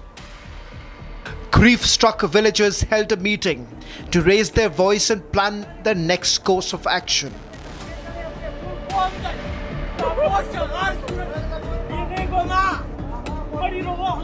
Discussions were held in Matredara village on how to register a protest and how to respond to the massacre carried out by the Pakistani armed forces. But Pakistani military and government remain completely silent, despite the pressure from international human rights groups for an investigation. Pakistan's armed forces' atrocities on its own citizens is no secret. Their track record has been dubious, to say the least. During Operation Sindoor, Pakistan Army showed its true face, targeting civilians when India only targeted terrorists. Bharat की विशेषता आप देखो, उन सबों ने आकर आतंकवादियों ने हमारे देशवासियों को धर्म पूछ करवाया, लेकिन हम लोगों ने धर्म पूछकर अथवा किसी का धर्म देखकर नहीं मारा, बल्कि उनके कर्म को देखकर मारा। Pakistan's former Prime Minister has time and again exposed its army. It's not the security agency. It's one man, the army chief. There's no democracy in that in the army. The army is getting maligned by what is happening right now. And sadly, the events that happened when I was inside, I only found out afterwards. Because army is getting maligned because of one man. One man is scared. Pakistan's army is hand in glove with terrorists. No wonder Pakistan's army is now widely called as the terrorist army.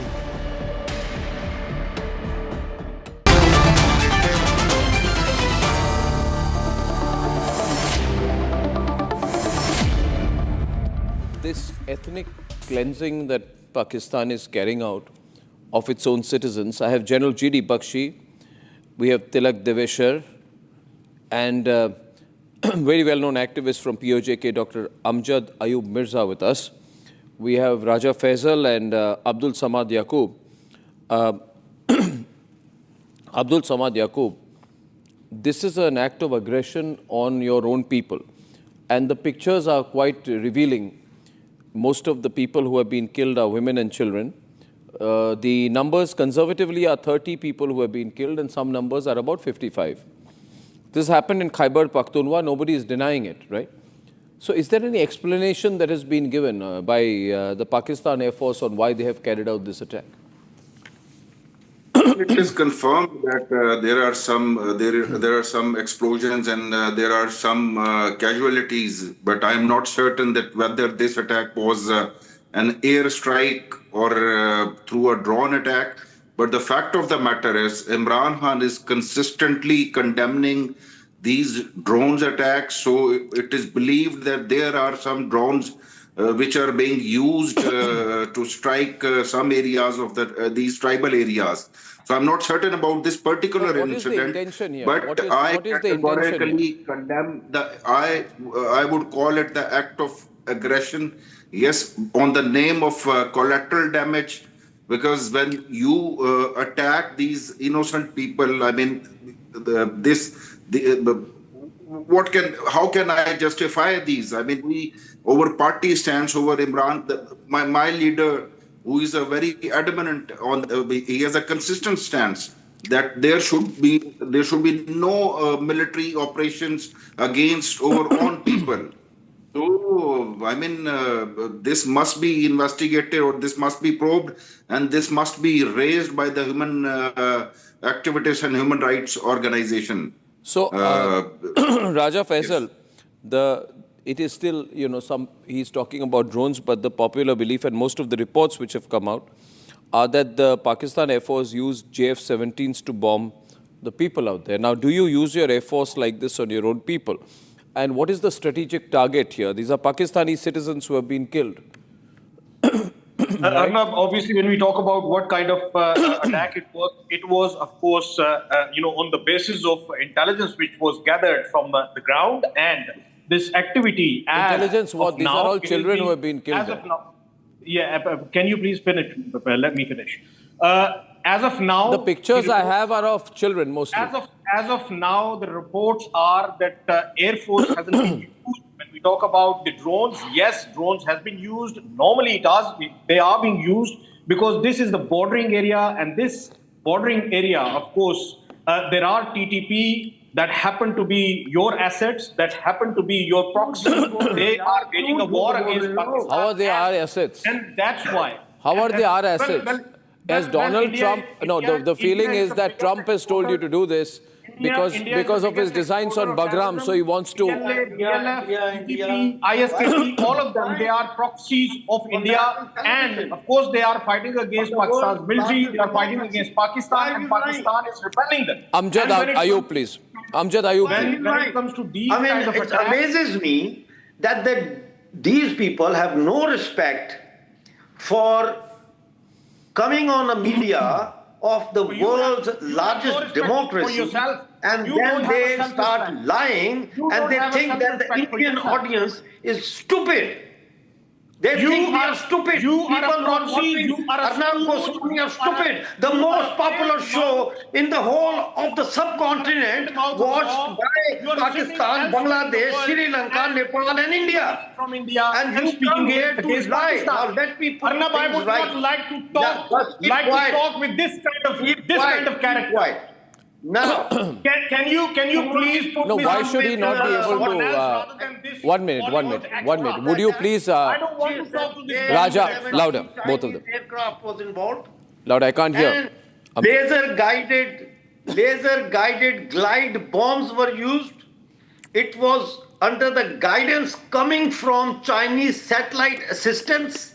Wohi Chinese satellites that you are reading from a paper which has been handed over to you by RAW. Okay, just be quiet. You are reading from a paper. You spoke. You can speak when your turn comes. It has been handed over to you by RAW. Now, because you are a RAW spook. You are a Bollywood presence in the area. There is no TTP presence in the area. I have spoken to people on the ground. RAW's assets. They have sent me a message. I wonder why. मैंने उनको बताया, मैंने कहा मैं अर्नाब जी के show पे जा रहा हूँ, आप कोई मैसेज देना चाहते हैं तो मैं वहां दे दूंगा। उन्होंने ये मैसेज दिया है। उन्होंने कहा है कि हमें भारत से मोहब्बत है। This is coming from तिरा जहाँ पे बम मारे हैं। हमें भारत से मोहब्बत है, नफरत नहीं, क्योंकि वहाँ भी मुस्लिम रहते हैं। हिंदुस्तान की हुकूमत या प्राइम मिनिस्टर ने तो कभी इन्हें नहीं कहा, कभी नहीं किया कि उनको मारे या कत्ल करे। प्लीज हमारे पर नजरसानी करें और बलोचों के लिए और हम पश्तूनों के लिए आवाज उठाएं। और पॉज दे के उन्होंने कहा और एक एहसान करें। फिर उन्होंने सवाल किया कि डॉक्टर साहब ये जंग में जायज है कि मासूम बच्चों और औरतों को मारा जाए? ये कौन सी जंग का असूल है? ये जंग नहीं, हमारी नस्ल कुशी है। This is ethnic cleansing of the Pashtun because they have got oil now. They have who is he? Arnab, who is he? I want to know about this guy. Forget who he is. 1 minute, just one minute. एक minute, Amjad साहब, ये हमें पूछ रहे हैं। 1 minute, जरा शांत हो जाए सब लोग। ये एक अमजद साहब, डॉक्टर अमजद साहब, आपने बहुत सही बात कही कि जिस नेटवर्क पे आप है, रिपब्लिक मीडिया नेटवर्क, ये भारत का सबसे बड़ा न्यूज़ नेटवर्क है। आपको जान के खुशी होगी अमजद साहब कि 50 करोड़ से ज़्यादा लोग, यानी कि 500 मिलियन प्लस लोग इस चैनल को रेगुलरली देखते हैं। और इसे क्यों देखते हैं? क्योंकि आप जैसे लोग आके सच्चाई दिखाते हैं, आईना दिखाते हैं ऐसे लोगों को। राजा फैजल जी जो सिर्फ ISI के एक क्या कहे जाए पपेट है। अब मैं मेरी बात सुने। हामिद जी भी हमारे साथ हैं और हमारे साथ तिलक देवेश्वर जनरल GD बख्शी भी हैं। देखिए, this is serious matter we are not taking a position because of no reason, right, General Bakshi? We are saying here that Chinese JF-17s use ki gayi hai, and the logical reason is because when I checked, the forensics on the ground and admitted reports from Pakistan are saying that LS-6 bombs have been used. General Bakshi, please note, 8 LS-6 bombs have been used. These are Chinese-built PGMs, यानी कि precision-guided munitions. इसको Thunderstone precision कहा जाता है. This is used for serious high-level air-to-ground combat. So whatever happened here, the Pakistani... The information you are using, that is widely available on open source. It is not open source, it is published in all your Pakistani media. ChatGPT to gather all of this information, and you're trying to make it look like the ground do you reports deny you're this getting. happened? Do you have the guts to deny this happened? What kind of ground report? Do you deny What this kind of happened? ground report? Are you It denying means this that your happened? troops were there where Are they you were denying taking this place. happened? It means that your assets, it means that your proxy was there where Pakistan's drones were conducting this air raid. Okay. Assume General Bakshi has to come in and General Bakshi and Tilak Deveshwar have to come in. Listen. देखो कौन बैठा है यार? देखिए, even 1 minute, just one minute. Even if you say my proxies were there, RAW was there, we are, monitoring what happened, you can't deny this has happened, and we are not asking you. You have been killing people. You know how many people you've killed in Khyber Pakhtunkhwa? Sir, 938 civilians, including 168 infants, have been killed by you, shameless people. Not at all. What do you mean, not at all? India should be ashamed of itself. India should be ashamed of itself because India is the biggest exporter of terrorism in this world. Don't give me lines. India General is Bakshi, exporting terrorism, and this General is not only Bakshi, the you. Pakistan Tehreek-e-Insaf has called this a severe act of tyranny and oppression. CIA's director. Go and listen Raja to Faisal, you need to pipe down. General Bakshi! Yeah, I can listen Just to General cut Bakshi. your... Not General Bakshi, I think I've heard too much from this man. This is shameless massacre of innocents. Listen to me now. This is a shameless massacre of innocents. You send in your JF-17s, 8 LS-6 laser-guided, precision-guided munitions. You fire on a defenseless village of civilians. You kill women and children. You know, Arnab, what is the problem? The Punjabi army has a colonial mindset. All the other states of Pakistan, whether Baluchistan, whether Pakhtunkhwa, they are treated as colonies. They are treated as slave people. This is the mindset with which they attacked the people of Bangladesh in 1971. Shut your trap up! Shameless chap. Shut your trap up! I'm telling you, Arnab, in Bangladesh, they killed 3 million Bangladeshi citizens. They raped 1 million women. Yes, and they pushed out as refugees 10 million Bangladeshis. That was the beginning of the end of Pakistan. 13 days it took us to break them into two. Thereafter, the people had risen up in revolt. Your biggest fault line is the Punjabi Pashtun fault in line. 1971, your biggest fault line is the Punjabi Pashtun fault line. The Baluch have been putting up a very brave fight against you. But they are very small in numbers. Not since now. The biggest ethnic minority in Pakistan are the Pashtuns. You are now killing their women and children. And you think they are going to lump it? The people of this particular village have said that they will take the bodies of the men, they will bury the women and the children, but they will take the bodies of the men and lay them in front of the Corps Commander's house. The Corps Commander's house. ये आप देखेंगे कल होता हुआ. ठीक है? And the simple fact is, Donald Trump wants the Bagram Air Base. So he's ordered that Mullah Asim Munir of yours to start slaughtering the Pashtuns, both sides of the border, to send a message to the people of Afghanistan. Give us Bagram or else. your women and children will die. I think You know, you I think sent that's your the key bloody point, General Bakshi. F-16s to bomb 2 villages in Afghanistan. Sir, I 52 women and children were slaughtered. Yeah. 52! What do you think is going on, man? There is no rule of law left in this world. There are no human rights. You General are Saab, I think the guilty world knows of about what's genocide. going on, right? No, Genocide. I think all that bloody World knows about See, what's going on. Raja, don't protest too much. Listen to me. Raja, listen to me. Raja Faisal, listen to me. Please calm down, everyone. This is happening, Tilak Deveshwar, in the immediate aftermath of Trump making 4 statements demanding that he be given the Bagram Air Base. Immediately after that, you had the Taliban rejecting, saying, perish the thought, we won't give a meter of our land. After that, the Pakistan Air Force carries out this attack. Do you think that these attacks are prompted by America's designs on the Bagram Air Base and are aimed actually prove that Pakistan has become a stronger proxy of America? Thank you, Arnab. Let's leave aside Bagram for the minute. Must also remember that General Asim Munir is currently in the US. And it has been a tradition that whenever the senior park leader, whenever Musharraf used to go, they take a present or a gift for the Americans. And in this case, I have a feeling that Munir wanted to present that they have taken big action against the ISKP or the TTP terrorists and present this as counter-terror cooperation with the United States.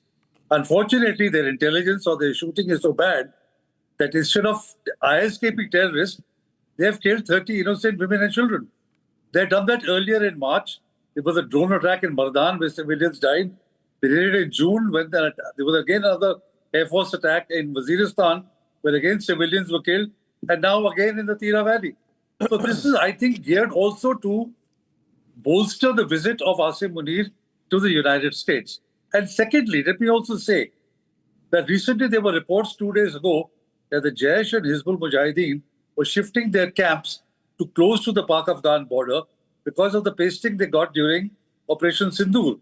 Now, this could also be an effort to create space for the Jaish and the Hizbul Mujahideen to set up their camps in these areas by getting rid of the civilians. Tilak Saab, have you ever visited the places you're talking about? Have you ever visited the bordering area of Pakistan or Afghanistan? I don't need You have to. no He doesn't clue need to. You have no clue what you're talking about. Why should I even tell you that? And you're talking about Bagram. Let's not talk about Bagram. Let's first talk about Farkhor Air Base. Farkhor Air Base is the place from where you're facilitating this terrorism. Listen, Raja, if you asked a question to Tilak Deveshwar, let him respond to you. Don't repeat yourself like a mannerless man. Indian military is using Farkhor to propagate, promote, and facilitate terrorism in Afghanistan and on the bordering area of Pakistan and Afghanistan. And this is the actual menace in the region. Okay, now India one minute. Now you put a semicolon on what you're saying. 1 minute. Amjad Ayub is also on the debate. Yes, Dr. Amjad Ayub. Let me say something, Arnab, then there is no point for me. No, I'm coming to you. Hamid, just give me a moment. If you keep going to Amjad... No, Hamid, I'm saying to you. Hamid, I'm coming to you, but let me make a point to you, Hamid, so you don't feel bad about it. You are presenting Donald Trump pictures of dead Pakistani children, and you are going with pictures of dead Pakistani children, Donald Trump, saying we have killed Pakistani children, Lord and Master Trump, we hope that you are happy. Okay. That is exactly what you have done. You may deny it, but that is the reality today, Hamid. Let me reply. Such a silly and stupid argument which you are trying to establish. It's not an argument. The fact is that you can keep doing your fabricated stories, but the fact is that all of Indian Modi government is in a biggest shock and turmoil of their life since they have seen Pak-Saudi strategic alliance, since they have seen that Pakistan is in a great but 1 second. First of all, it's the Modi government. Listen to me. Don't talk like this. Let me I am clarify. asking you, why are you taking pictures of dead Pakistani children? I'm Dead saying- Pakistani children as a gift, I am just as a replying- gift to the White House. Okay. No, I am why just is replying this to the happening? You are showing the video of the dead Pakistani children and giving it to Donald Trump so that he is happy when Asif Munir is in US. The facts. Arnab, please listen the facts. You know, one day The your fact- crimes will come back to Arnab, bite let him you. speak. Okay. The fact is. Yeah, why do you the have to fact give covering fire, Raja? Arnab, please, let me speak for 2 minutes. The Please. reports we are Thank getting you. are telling me now. Okay. I don't Hamid know- and I don't Amjad, know Hamid and that, Amjad on the but they're screen. saying Okay. 30 The fact children is- have been killed so far, 25 women are dead, and in the village only 2 men have survived. Honestly, In one if that's house, the only 90 reason I am trying to members avoid of the this same story. family have perished, That is and the people only are reason I'm trying to trying to come avoid from this neighboring because I villages want to speak to help rational- them dig them out from the rubble, and the army is not allowing them to enter the village. Okay, People from please, Peshawar who were let rushing me say towards something now. the Let me say site, something now. they have been arrested. They have been me say arrested. something I have got now. this report here. I'm not talking from, message from sky. the message. Now, Shall the I say situation or shall is I this. say? Honestly, I don't want to They waste your Hamid, time. louder. they have 17. I don't want to waste my time. No, why Let me speak. Amjad is challenging you. Amjad Okay, is challenging you. If he will- 1 minute, Amjad Saab, 1 minute. That is what they are after the Pakistan army. और एक ही plot जो है वो चीन को भी बेच रहे हैं और वही प्लाट जो है जमीन का वो अमेरिका को भी बेच रहे हैं, दोनों को बेच रहे हैं। ये माफिया, ये फौज नहीं है भाई, ये बहुत गंदी माफिया है, बहुत. This is a very dirty mafia, and these people who come on the in national television, I would call it an international TV channel because it is watched worldwide. Thank you, This thank you. Republic TV, right? Yes, sir. So, on international media, you have some decorum, you have some respect. You do not defend the atrocities committed by your government. You come and first of all Yes, Hamid. express your condolences. Yes, Very Hamid. simple. That Field Marshal have, Children and women who have been killed. if Field Marshal have clearly told one thing, that he will kill each and every raw proxy, whether they are in Afghanistan, whether they are anywhere in the world, we will chase you and we will kill you, we will cut you. One thing. Second is, since you have seen that we are coming very, very strong in the world diplomatically, where America is appreciating us, where China is great friend with us, where Saudi Arabia is strategic agreement with us. And now Modi is completely isolated. India is isolated in the region. India is completely isolated in the region. India have got no friends. America has seen the real मेरे दरवाजे पे खड़े होना है मेरी हिफाजत के लिए. It's not a partnership of equals. America have seen the real face of Indians. No, but and China have is you- coming close to India, not to Pakistan. No, do you? Okay, Hamid, I ask you. Hamid, 1 minute. Hamid, can I ask you something? Hamid, इधर Abdul Samad Yaqub हैं. Abdul Samad Yaqub is here. Just 1 minute, Hamid, don't complain too much. Do you feel good that when your army chief की कोई हिम्मत नहीं है, कोई औकात नहीं है, वो किसी बच्चे को मार रहे हैं और उसके फोटो जेके व्हाइट हाउस को दिखा रहे हैं कि आप खुश हो जाएं? आपको बगराम नहीं मिला मगर हमने पाकिस्तानी बच्चों को मारा. झूठी कहानियों से बात नहीं आपकी बननी है. पाकिस्तान की खुद की ह्यूमन राइट्स कमीशन कह रही है, मैं नहीं कह रहा. याकूब साहब, ये फिक्शन नहीं है, इनको बता दें. हर चीज पे सवालिया निशान उठाते हैं, सवाल उठा रहे हैं मेरे पे. You must feel ashamed when you talk about human rights. What India is doing with Muslims, what India is doing lynching Muslims, what India is doing in Kashmir, what India is doing in Assam, what India is doing with Khalistan, what India is doing. You should be ashamed by India को calling छोड़ दें any आप, human rights India watch. को छोड़ दो, ये चूरन अब नहीं बिकता आपका. इंडिया इमरान खान भी इंडिया का एजेंट है. The biggest Imran Khan India का एजेंट है. India right now. इमाम मजारी इंडिया की एजेंट है. डॉक्टर मारम बलोच इंडिया की एजेंट है. General Bakshi. That is one simple thing. General Bakshi and Raja Faisal. 1 minute, Raja and General Bakshi. Can you forget India for a moment? We are all concerned today, and there are 17 different newspaper reports which have come out, General Bakshi. people in Pakistan don't know how to explain this to their own people. Yet Indian TV channel pe aake putting a brave face is something else to it. But the fact is, General Bakshi, this is going to lead to a response. Are people going to remain quiet given how many children and women have been killed? Do they not know it is the Pakistani army which has killed them? The situation is already tense out there. What do you think will be the social impact of what has happened, General Bakshi? And will that have impact on the way the Pakistan army is treated? The Pakistani military has to respond to the people.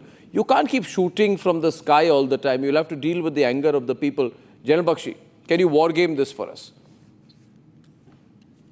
You know, Arnab, 8 LS-6 light toss bombs. Yes, sir. Laser guided onto one small Pashtun village. I don't believe that the casualties are going to be just 30, Arnab. Just wait and watch. The truth will come out. They have slaughtered innocents. They have killed women and children. My point is same, General Saab. You know, I just want to know this is a horrific crime. This is, look, sir, I kept my mouth shut while you were talking. 1 minute, he listens to you. Raja, now, General Bakshi will be really angry. You let him speak. That way, at least I can hear you. When you are misrepresenting the facts. Now, you know, Arnab, what I was trying to say was, that Pakistan is massacring its own Pashtun population. It is sowing the whirlwind. It will reap the whirlwind. The village elders have decided that they will bury the women and children, but they will take all the men's dead bodies and lay them out in front of them. I just have the visuals coming in of the meeting between Marco Rubio. Because your proxies are sitting there. And we're dealing with them. All right, you can yell and scream. Ladies and gentlemen, on your screen are visuals of Marco Rubio and Foreign Minister Jaishankar having their meetings in Washington. These are live images that have just come in. And I think what is important to put in context and for the Pakistanis to realize here, that they are getting too excited. They are too eager to please the Americans. Americans are using them like a private army, aren't they? Tilak Deveshwar. I mean, the strategic relationship with India is very much intact. And Pakistan is being used like a small private force to deal with a few skirmishes with the Afghans as a pressure group. So the Pakistanis go running one day to Saudi. We will use our army for you. You know, shame on you, Raja. You are killing your people and then you are going to the Saudis saying we will give you a nuclear bomb. Itne bikao hain aap. Aapki koi izzat nahi hai. Ashamed of itself. You're a bikao army. During the 1925 war, it was India that actually went. Going crying to the Saudis. It kept on calling Washington, save us from Pakistan. It was shouting out loud. They were ringing them. Sad. Please save us. Please spare us from these people. Anyway, because Raja, they are sending in missiles. Tilak Deveshwar is responding. Tilak, you want to put him in his place. He's been crying for too long and a bit too loud. See, in the last 70 years, 3 times the US has used Pakistan 3 times. Under Ayub, under Zia, and under Musharraf. Correct. Now Pakistan is dying for the 4th time when they can be of use to the United States to be used and thrown away as tissue paper, literally. India tried to use... The US has got no interest in Pakistan. It doesn't have any economic interest. Pakistan has no intellectual capital which can be used. It is just think that they can be useful to the United States, whether it is Iran or whether it is Afghanistan. And if Pakistan makes the fatal error of trying to support the US in its actions against Iran, there will be a massive civil war in Pakistan itself. So today Pakistan may think that just because President Trump called Asim Munir for lunch, and by the way, if you saw the visuals of the lunch, Asim Munir had to walk. They are diplomatically taking you to the cleaners because he had to walk. And you could see how uncomfortable he felt. So this is a very, very short-lived alliance because it has no basis, it has no substance, and as soon as President Trump turns his attention away, Pakistan is going to fall flat on its face. Okay, 1 minute. In the middle of all this, we had a cricket match yesterday. Pakistan, such losers, losing all the time. They just keep losing. They can't do anything right. I'm against playing cricket with Pakistan. It's pointless. But these Pakistanis keep coming and then they behaved like fools. It was never about cricket. Anyway, it was about a terror state, ladies and gentlemen, bowling and batting at the very nation it has repeatedly targeted with terror. I have stood firm on this since the very beginning. This match should not have taken place. And yesterday, it proved it right. Because the Pakistani players crossed all limits.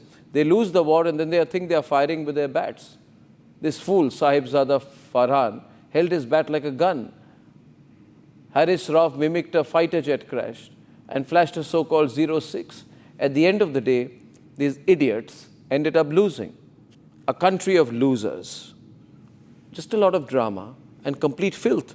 Hamid, what was this? You saw this General Bakshi yesterday.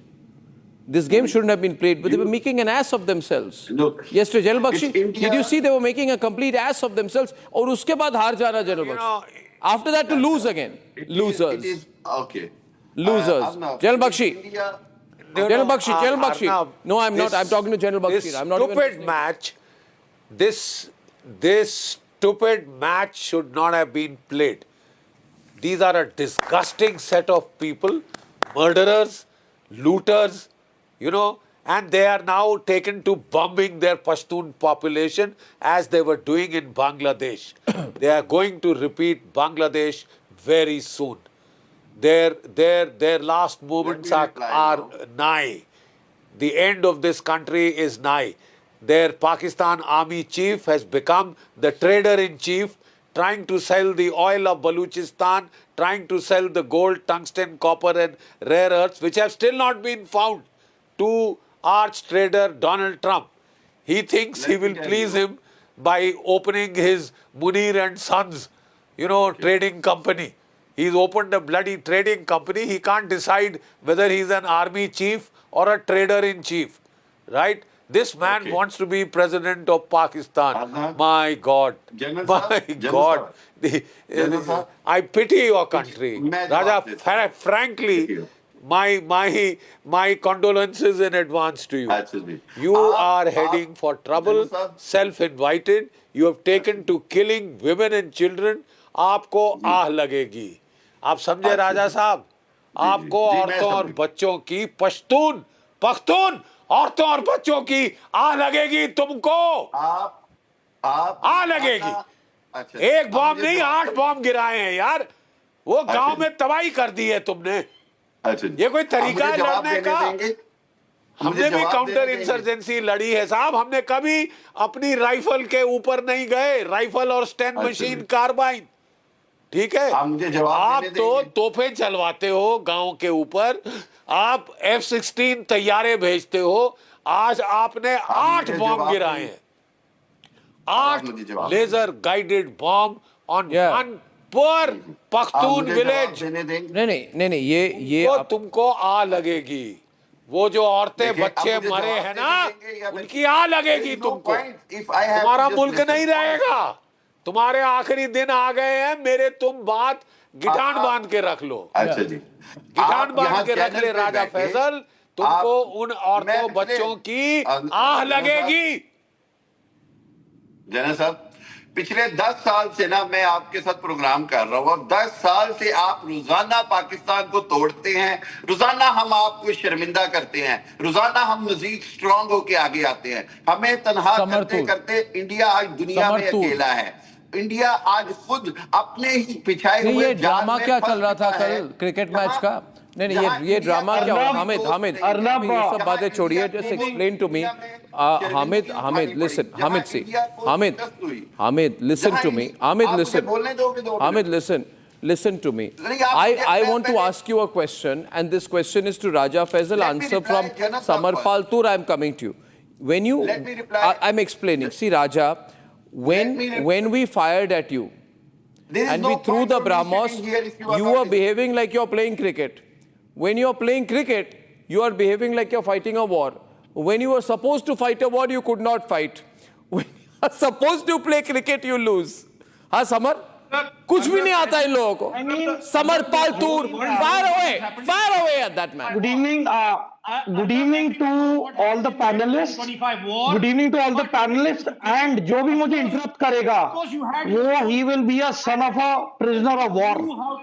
So please don't prove that you are son of a 93,000 वो जो prisoner of war थे, don't prove yourself, first listen to me. पहली चीज तो तुम अपने ही अवाम के लोगों का कत्लेआम कर लाउडर उसकी तुम्हें शर्म है नहीं कि तुम अपने ही लोगों पे बमबारी कर रहे हो।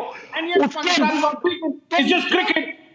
Maybe we are not good at cricket, but when it comes to war, of course we know how to fight a war. Yes, this is your sportsman spirit. Samar, louder. Is this your sports? This is jihadism. ये है तुम्हारा दंगीपना। This is what you are. ये जो तुम waiter वाली हरकतें कर रहे हो ना, ऐसे ये तुम्हें शोभा नहीं देता है।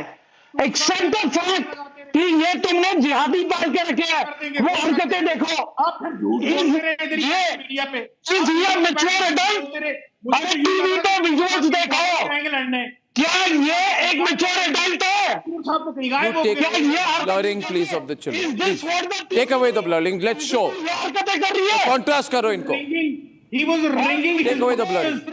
in Washington. वो वहाँ पे कॉलिंग करके कह रहे थे इनसे जान छुड़ाओ हमारी। Raja, listen to me. Raja, Deepak Vora is with us today. Samar, just 1 minute. I'm adjusting your audio. There's a slight problem with your audio. There are two visuals, Deepak Vora, which are in my minds. And General Bakshi is here, the great General Bakshi. We've been talking about it. On the one side, you have these idiots. First of all, I am asking a question, viewers. This stupidity which happened yesterday on the cricket field, does it prove what I said कि match होना ही नहीं चाहिए था? मैं और general Bakshi पिछले पता नहीं कितने दिनों से यही बोल रहे हैं ना जनरल बख्शी। हमें कहा जाता है आप राइट विंगर हो जनरल बख्शी, बट ये एंड आई आर सेइंग ये मैच तो होना ही नहीं चाहिए था. I don't want the blurred images, I'll carry the images. Now the question is, yeah, that's all right. Can you remove this on screen? First of all, the match should not have happened. The second point is, now that the match has happened, they have behaved in this disgraceful way. What about the behavior of Indian Arey, cricketers? keep quiet, yeah, behavior of Indians. We have beaten you, know. Thappad maar diya aapko field pe, abhi bhi ro rahe ho. No sportsmanship. We've slapped you black and blue on the field, damn it. Game है, दो टीमें उतरती हैं. अरे game है तो game की तरह करो ना, ये क्या है? अपना ऐसे गन ऐसे करके क्या है? उनको भी ये गेम है. इज्जत एहतराम रखना चाहिए ना. गेम की भी तो कोई इज्जत एहतराम होती है. आप में कोई शर्म हया नहीं. Samar, your audio is not good. Producers are messing up. I'm only speaking about the cricket right now. I'll take those visuals later. Thank you. Take away those visuals. I am talking. Clean up the screen. Damn it, Aditi, please now. I'm speaking to Deepak Vora and Raja Faisal. I want my screen cleaned up. Because visual references are not appropriate now. Question is, Deepak Vora, this cricket match is becoming a disgrace. Pehle, we should not dignify the field by staying in the same field with these people. I appeal to the BCCI even today, leave this Asia Cup type of matches. But what is this behavior? They are saying that we know how to, this is cricketing conduct. Deepak Vora, I think you can give it to them in your own inimitable and absolutely direct style, sir. Well, all right, sir. Thank you very much. As always, a pleasure. I'm far away. I wish I'd go in the studio with you to imbibe some of your energy, but thank you very much, sir. Sir, what was their angst at the end of the match that our captain didn't shake hands? Look at the gesture of this man. Sir, has jihadism percolated down to the lowest level in your country? Is this the kind of gesture you make on a cricket field, sir? Or on any playing field? We are showing these bats to a country that Sir, please, may I complete what I'm saying, sir? May I complete what I'm saying, sir? Is this the kind of gesture that you do on a playing field, sir?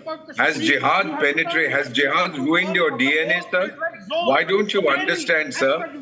This image that you are showing is traveling around the world, sir. And people are going to laugh at you, sir. As it is, I've had so many messages saying, why did you play with these jihadis, sir?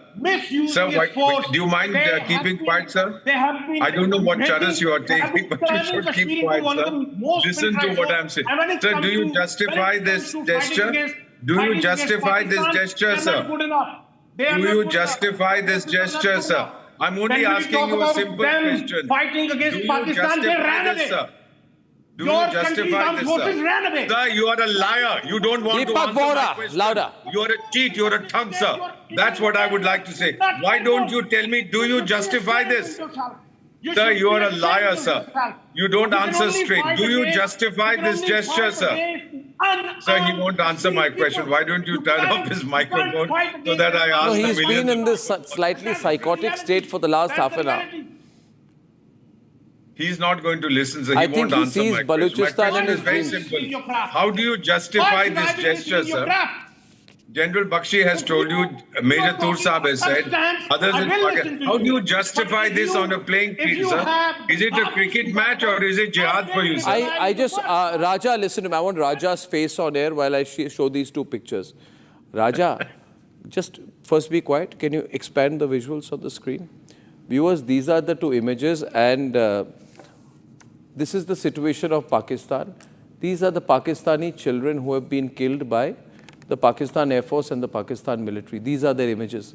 The parents are lifting the veil, and you can see there, Raja Faisal, these are all the people you have killed. Viewers, proxy you have of killed India to satisfy the bloodthirsty nature of Donald Trump. And on the other hand, you are doing drama on the cricketing field. You're a loser nation with no morality in your heart, no feeling about the number of people you've killed. You know, and what has he done? He scored a 50. He's behaving as if he's conquered the world or given Donald Trump the Nobel Peace Prize. This is what the reality is. General Bakshi. Now, I want to bring in before General Bakshi, Abdul Samad Yaqub. Yaqub जी, क्या है आपके country में क्या हो रहा है? ऐसे बच्चों को मारे, आप देख रहे हैं विजुअल्स. आप बताइए मुझे, tell Raja Faisal, what is this behavior in a cricket match? No, sir, what is this, sir? देखें, दो images, दो visuals जो आप दिखा रहे हैं, भले आप किसी को एलिश करें, राजा साहब कहेंगे जी वो टीटीपी प्रॉक्सीज हैं, लेकिन राजा साहब कम से कम ये जो मासूम बच्चे हैं इनको आप कंडेम तो करें, इनको आप इस एक्ट को आप इनके साथ कोई हमदर्दी तो शो करें. अगर ये गजा के होते तो आप यहाँ पे बोल रहे होते, लेकिन अगर ये मारे गए कोलेटरल डैमेज था या कुछ भी था, आप अफसोस का इजहार तो करें. जस्टिफिकेशन तो वो तो चले, ठीक है भाई, आप कर रहे हैं टीटीपी प्रॉक्सीज या उसका बैकग्राउंड क्या है, वो एक अलग बात है.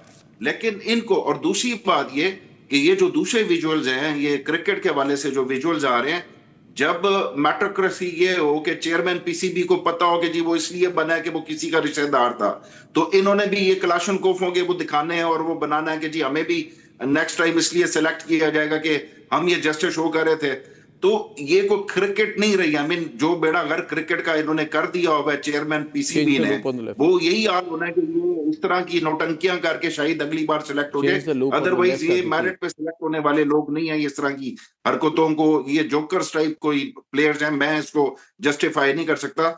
दूसरे पे मैं बिल्कुल इंतहाई अफसोसनाक कि जो टीवी पे चलाए नहीं जा सकते क्लिप्स, उस पे तो हामिद को भी चाहिए था कि वो आके इसको कंडेम करता. Why is Asim Munir quiet on this, General Bakshi? General Bakshi is replacing me on screen right now with the two gentlemen there with the visual. Why is Asim Munir quiet on this? Why is the Pakistan Air Force chief quiet? Why can't they say that maybe we got our ground intelligence wrong? Maybe we did not want to kill the children, but we killed the children. Unless this was their intention, General Bakshi. Maybe their intention is to carry out a senseless carnage on the ground. Arnab. No, not at all. Arnab, in the army that I had the privilege to serve, people who ordered this would have been court-martialed. It's as simple as that. We were taught to use the greatest amount of restraint when dealing with our own misguided people. I don't know, Raja. I hope you are you're also the father, and I don't know if you read the grandfather stage like me. Have you seen? Before you grin like a jackass, have you seen the faces of those Afghan children? Can you say that तूने वो देखे हैं चेहरे? I mean, I know what kind of training. तूने चेहरे देखे हैं? ये देख.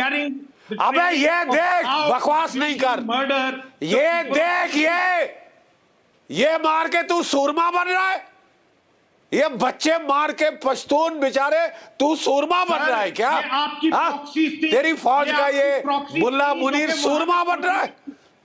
अबे तू लड़के दिखाना था तूने जब ये मरियम बंकर में घुसा हुआ था. ये बच्चे मार रहा है यार. अरे यार कोई शर्म कर ले, कोई शर्म कर ले, कोई हया कर ले। निशाना बनाया गया। इंसानियत नाम की भी कोई चीज होती है मियां, इंसानियत नाम की कोई चीज होती है। मेरी फौज में कोर्ट मार्शल हो जाता, जिस फौज में मैंने इज्जत से नौकरी की थी। तुम करके देखते ऐसा, तुम करके देखते ऐसा। कश्मीर में हो तुम लोगों ने बांग्लादेश में you got away, you thought, 2 टुकड़े हो गए थे मुल्क के, बड़ा सिर पे चढ़ रहे थे, भगड़े कर रहे थे, मार डाले, बंगाली मार डाले, औरतों की नस्ल बदली कर दी। हाँ, 2 टुकड़े हो गए थे तेरे मुल्क के, 2 टुकड़े तेरे मुल्क के हो गए थे। कि आप हमेशा पीछे से वार करते हैं। अरे मेरे भाई, तू ये औरतें बच्चे देख, हिम्मत, तू औरतें बच्चे देख, बकवास करे जा रहा है, करने के आदी है। अबे तेरे को शर्म नहीं है क्या? आपको पता चल गया कि यहाँ कोई एक खतरा इंसानियत का है, देख इसको, अबे इसको देख। आप हमारे वेस्टर्न फ्रंट पे जाके करने की कोशिश कर रहे हैं, इसको देख, आपको शर्म करने की जरूरत है। तू इसको देख, इसको देख। अरे तुमको ये जो है ना, इन बच्चों की माँ की आह लगेगी, मुझे इस चीज पे अफसोस है, आह लगेगी तुमको। आपकी ऐसे नीच लोग, ऐसे नीच हरकतें करते मेरी फौज में करके देखी होती, तेरा कोर्ट मार्शल सड़ रहा होता जेल के अंदर। These images are your beginning of your downfall. शर्म नहीं आई? These images haunt you in the UN General Assembly. These images will haunt you all around the world. All human rights, all human rights groups, NGOs are not going to get after you. And it shows the indoctrination of the youth of Pakistan. ये जो Pakistani cricketer जो हथियार का इशारा कर रहे हैं, जो नौजवान और बच्चों के लिए मिसाल बननी चाहिए कि एक अच्छा स्पोर्ट्स पर्सन क्या होता है, एक अच्छे रिश्ते कैसे निभाने होते हैं। तुम ऐसे अच्छे रिश्ते ऐसे निभाओगे, ऐसे गंदे इशारे करके निभाओगे। पहले अपनी मंजी थले डांग फेर ले, अपनी मंजी थले पहले डांग फेर ले। मैं ਤੁਹਾਨੂੰ एक गल क्लियर कर दवा, ਤੁਸੀਂ सऊदी अरब दे दम ते ना छाना मारो, बहुत महंगा पेड़ है। चाइना दे कोई नहीं सीखा, ਚਾਈਨਾ ਵੀ ਨਹੀਂ ਛੱਡੂ ਤੁਹਾਨੂੰ। ਸੀਗਾ ਮੈਂ 2025 ਵਿੱਚ ਤੁੰਨ ਕੇ ਰੱਖਤਾ ਸੀ ਤੁਹਾਨੂੰ, ਤੁੰਨ ਕੇ ਰੱਖਤਾ ਸੀ ਤੁਹਾਨੂੰ। China you will have to pay through your nose. आपको ये कर्जा आपकी साथ पुश्ते गंजी पैदा होंगी, तो भी पैसा नहीं दे पाओगे। तुम्हारी सातों पुश्ते गंजी पैदा होंगी तो भी तुम चीन का पैसा वापस नहीं उठा पाओगे। राजा फैसल, और तुम्हारी 10 नस्लें शायर पैदा होंगी, तुम्हारी 10 नस्लें बुज़दिल पैदा होंगी, बच्चे भी यही हरकतें कर रहे होंगे। 10 नस्लें रोने वाली पैदा होंगी। Children to the madrasa to learn this kind of cricket. Anyway, I think the moment is this, Deepak Vora. You've seen this. The fact is, the reality of Pakistan cannot be hidden by their antics on the field. These images are a turning point. Everybody watching this, Deepak Vora is saying, जो इन्होंने किया है, जैसे बच्चों को मारा है, औरतों को मारा है, प्रूफ पूरे पाकिस्तान में आज. All of Pakistan is asking the Pakistani army the questions. Why did you do this? Why did you kill so many children today? What will we say to the whole world? Deepak Vora. I have my own group in which there are several ambassadors, journalists, diplomats, professionals and others, military officers. One of the Pashtun ambassadors, a Pashtun, has posted on our group, we intend to raise this in the UN General Assembly. We are going to demonstrate against the Pakistani Prime Minister and the army chief. We must support them in every way. आप बीच में ना बोलें sir, मैंने नहीं बोला था जब आप बोल रहे थे sir. So let me explain to you, sir. You are going to have a lot of problems. It might be better for your leadership not to go to the UN General Assembly because you are going to face a lot of embarrassment. ये पूरी दुनिया में तस्वीरें जा रही हैं sir. Republic is one of the world's greatest networks. आप क्या समझाते फिरोगे लोगों को? सर आप तो कश्मीर की बात कर रहे हैं, हम बात कर रहे हैं. This gesture of wielding an AK-47. Why are you confirming what the whole world suspects, that you are the epicenter of terrorism? You are confirming this. Who says that? आतंक and jihad has penetrated to every level, sir. यही तो ना, sir इसका मतलब क्या है? Ladies and gentlemen, now there's no point arguing. What you've done, you've done. What you've done, you've done. and what we need to do to respond to H-1B visas, we will. On the other side, why I believe this is a great advantage and a huge opportunity. We'll take on those who think it's not.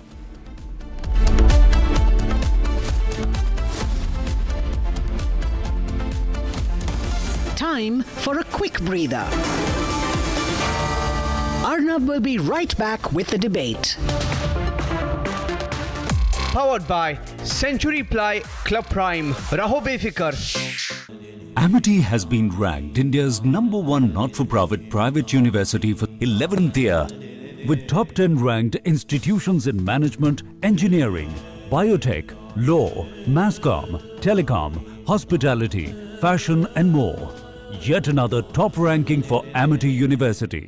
MDH की हल्दी मिर्ची धनिया करे कमाल, ये रंग दे, ये खुशबू दे, ये तीखा, ये कम पड़े, क्या निराला MDH मसाला। ओए, मेरी गाड़ी ठोकेगा? पर गलती तो आपकी है। मेरी गलती? तू जानता है मेरा बाप कौन है? ये देखो, पापा और गलती दोनों याद आ जाएंगे। अब देखा किसने सिग्नल तोड़ा? Cubo dash cams.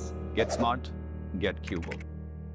मुस्कुराए लड़खड़ाए जिंदगी चाहे जो भी हो। सर, पेशेंट के लिए कौन सा रूम प्रेफर करेंगे आप? जिंदगी भर के प्यार का कोई रेट कार्ड नहीं होता। Tata AIG health insurance, with you like family, with you always. Our pure shahi paneer masala, delicious, healthy every day. ये बड़ी गाड़ी वाले ऐसे ही रैश चलाते हैं। पुलिस को बुलाओ। ए चुप, तुमने तो गाड़ी वालों को ही विलन बना दिया। ये देखो।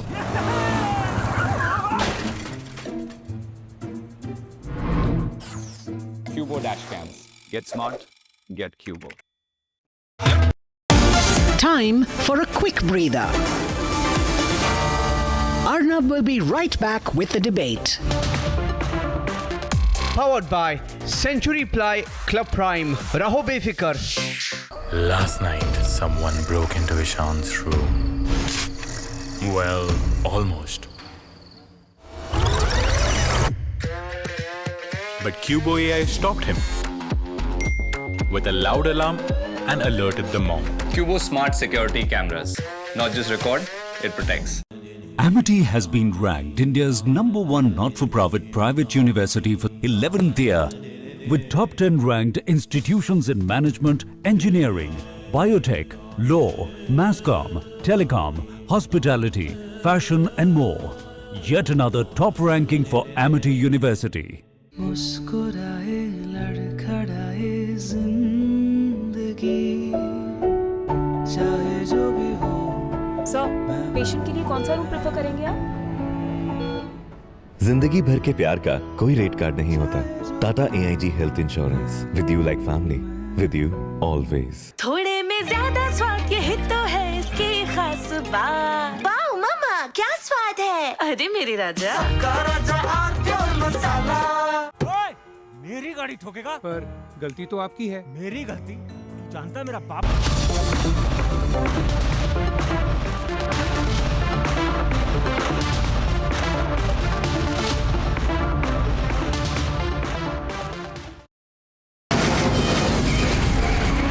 From the Republic Media Network headquarters, it's time for Arnab Goswami on the debate.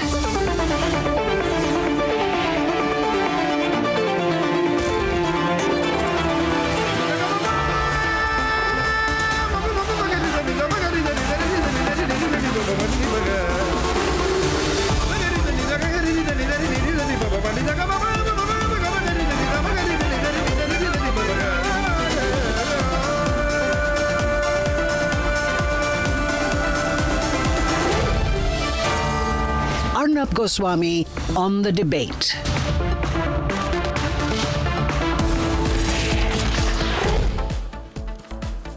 Donald Trump has this suicidal streak as far as his governance is concerned. He's decided to impose a $100,000 fee, $100,000 for H-1B visas for skilled foreign workers in the US.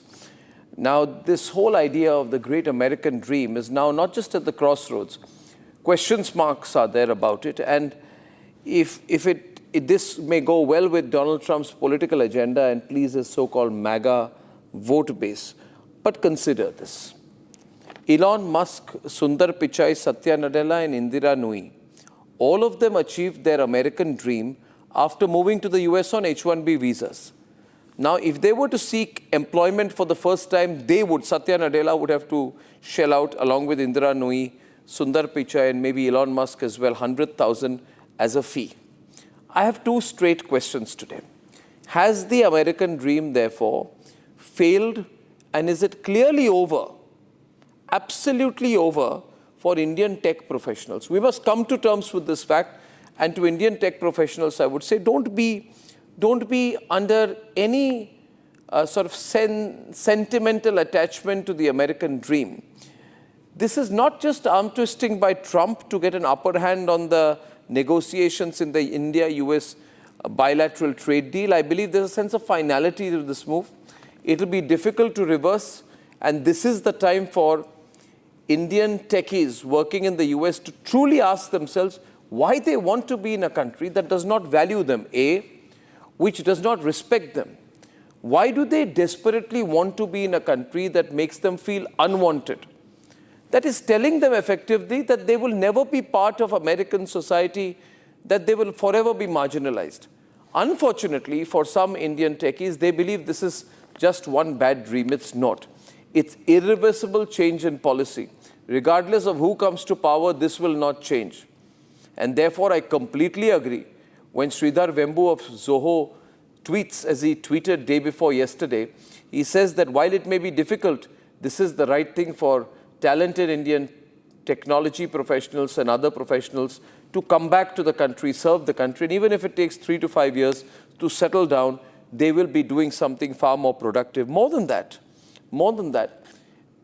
Indians in the United States of America should not be under any illusion that this is not aimed at them.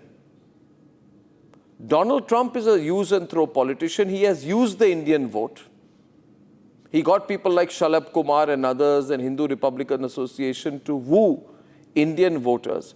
And now he's going after Indians because 71% of H-1B visas are held by Indians. Indians constitute 71% of H-1B visas. Of course, this is aimed at Indians. Indians make up 30 to 35% of Silicon Valley's workforce. This is aimed at that workforce. In 2024, 2.83 lakh talented Indians got the H-1B visas. Now, to those 2.83 and to all of those who are on H-1B visas, I ask you, why would you want to be in a country which is telling you to get out?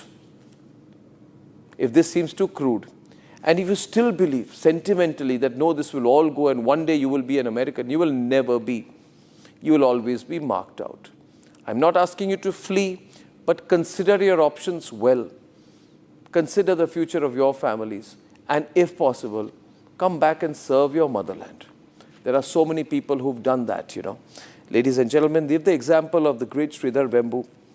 He's a great entrepreneur, built this company, and I just had a tweet some time back which was put out by Ashwini Vaishnav, who says, I am moving to Zoho, our own Swadeshi platform for documents, spreadsheets and presentations. I urge all to join Prime Minister Shri Narendra Modi's call for Swadeshi by adopting indigenous products and services. Now, who has made Zoho a $1 billion plus revenue organization? It's Sridhar Vembu. And he has come back to India. He runs this magnificent organization, ladies and gentlemen, from Tamil Nadu. And he is doing something that so many other techies can follow and take an example from. Turning back to the situation in H-1B visas, you can do a lot for your country from Indian soil. Ladies and gentlemen, though just 1.5% of the US population, Indians pay 5 to 6% of America's total income tax. And yet, Trump is effectively telling them that they are not wanted. They are paying $250 to $300 billion annually in income tax in the US. As of 2024, 16 Fortune 500 companies are led by Indian origin CEOs who together employ 2.7 million Americans and generate over $1 trillion in revenue. And they are now being told that you're not really wanted here. We want a MAGA vote bank to serve Trump. So to Donald Trump, get your MAGA vote bank to have the kind of intellectual prowess and work attitude of the Indians working in the US, and that would have been possible. Indians have competed in American society to get where they are. And therefore, once again, I truly believe that 40%, ladies and gentlemen, of Google's engineers are Indians. Are they not on H-1B visas? Out of almost 1 million physicians in America, 2.6 lakh are immigrants. And among them, 59,000 are Indians, making up 22% of all immigrant doctors. So Indians contribute to health, technology, startups, and every aspect of the capitalist economy in the United States of America. And today, if all those people were to come back, if half of them were to come back, imagine the impact they would have on our society. And India would welcome them back with open arms. And here is a country going at 7.88, 8.5% in the future. Will we not be absolutely blessed if they come back? Ladies and gentlemen, Trump is making a big mistake because 72 of the 358 US unicorns since 2018 have been founded by Indians. These are not empty statistics. These are realities. And therefore, this is a great opportunity for us to stall the brain drain, ladies and gentlemen. There have been many cases where the Indians have gone across the world as skilled and global-minded citizens, and they have gone and built the economies of all these Western countries. If these Indians can build these billion-dollar companies abroad, why can't we create the same unicorns in India? Why can't 1 out of every 2 Indian companies be a global company? We can, ladies and gentlemen, from manufacturing to IT, to R&D, to artificial intelligence. This could actually be the turning point for our economy.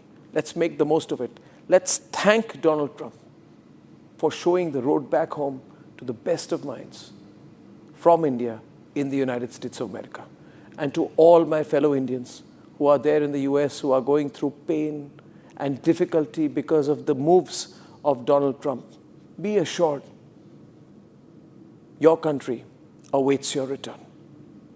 Let's debate.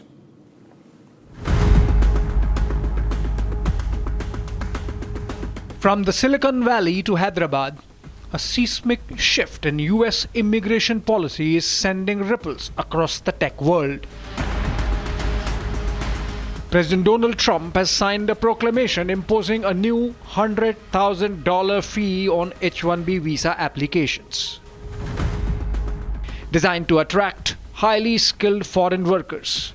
The H-1B program has long been the gateway for global talent to the United States. But the Trump administration now argues that the H-1B system is being exploited. One of the most abused visa systems in our current immigration system has been the H-1B non-immigrant visa program. This is supposed to allow highly skilled laborers who work in fields that Americans don't work in to come into the United States of America. The country would rather not have to pay $100,000, but they'd rather, how do you do that? You hire Americans. So there's an incentive to hire American. But there may be instances where it's better off doing it through expertise or whatever it may be. But they're both unbelievable, whether it's a gold card or anything else that we talked about today. The Trump White House has packaged the H-1B visa fee hike as a crucial policy decision that will benefit Americans.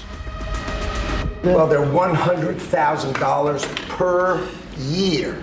So the whole idea is no more will these big tech companies or other big companies train foreign workers. They have to pay the government $100,000, then they have to pay the employee. So it's just not economic. If you're going to train somebody, you're going to train one of the recent graduates from one of the great universities across our land. Train Americans, stop bringing in people to take our jobs. India which accounts for 72% of all H-1B visa holders, is expected to feel the largest impact.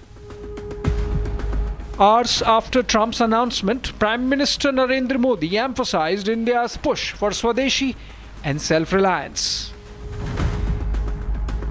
आज जाने अनजाने हमारी रोजमर्रा की जिंदगी में बहुत सी विदेशी चीजें जुड़ गई है, हमें पता तक नहीं है। हमारे जेब में कंघी विदेशी है कि देसी, हमें पता ही नहीं है। हमें इनसे भी मुक्ति पानी होगी। हम वो सामान खरीदें जो मेड इन इंडिया हो। Taking a sharp dig at Trump's policy decision, India's Commerce Minister Piyush Goyal said the US is wary of India's tech talent. दुनिया समझती है भारत की ताकत क्या है। ऐसे ही नहीं है कि पूरे विश्व के अलग अलग देश भारत के साथ फ्री ट्रेड एग्रीमेंट भी करना चाहते हैं, भारत से व्यापार बढ़ाना चाहते हैं, संबंध सुधारना चाहते हैं, थोड़ा बहुत हमारे टैलेंट से डरते भी हैं। President Trump boasts that companies will pay top dollar for H-1B workers. Everyone's going to be happy, and we're going to be able to keep people in our country that are going to be very productive people. And in many cases, these companies are going to pay a lot of money for that, and they're very happy about it. However, the White House Press Secretary Caroline Leavitt has now issued a clarification that the proclamation applies only to new visas, not renewals. In a statement issued by the Ministry of External Affairs here in New Delhi, they have said that the full implications of Trump's move are nevertheless being studied. But the real debate is, would this costly policy experiment prove rather expensive for Trump's America with a reverse brain drain? There's a strong view that the disincentive for America might turn into an incentive for India to retain the top IT talent and to make them herald the next wave of big tech from Hyderabad and Bengaluru instead.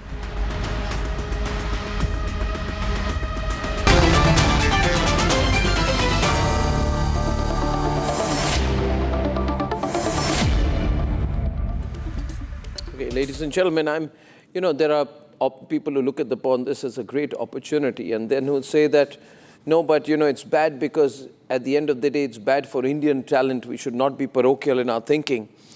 We have a great panel tonight. I'm opening up questions. I have phone lines will open up from the start. And those who feel it's a setback includes economist Salam Dharanidharan, very argumentative economist from Chennai.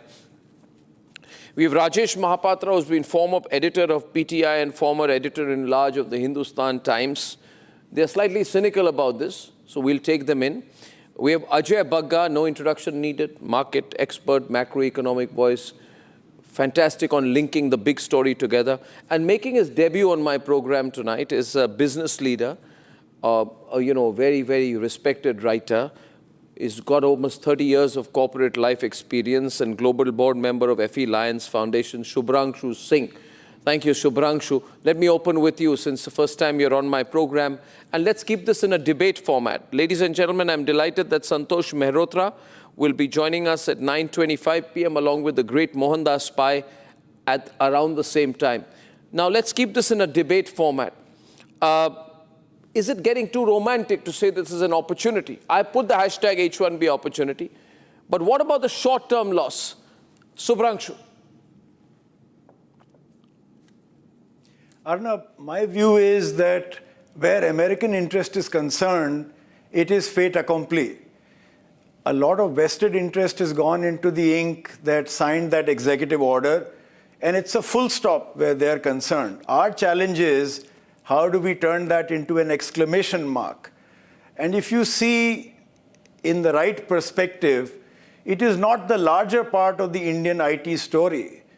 Our IT and BPM sector is about $254 billion, and it employs 54 lakh people.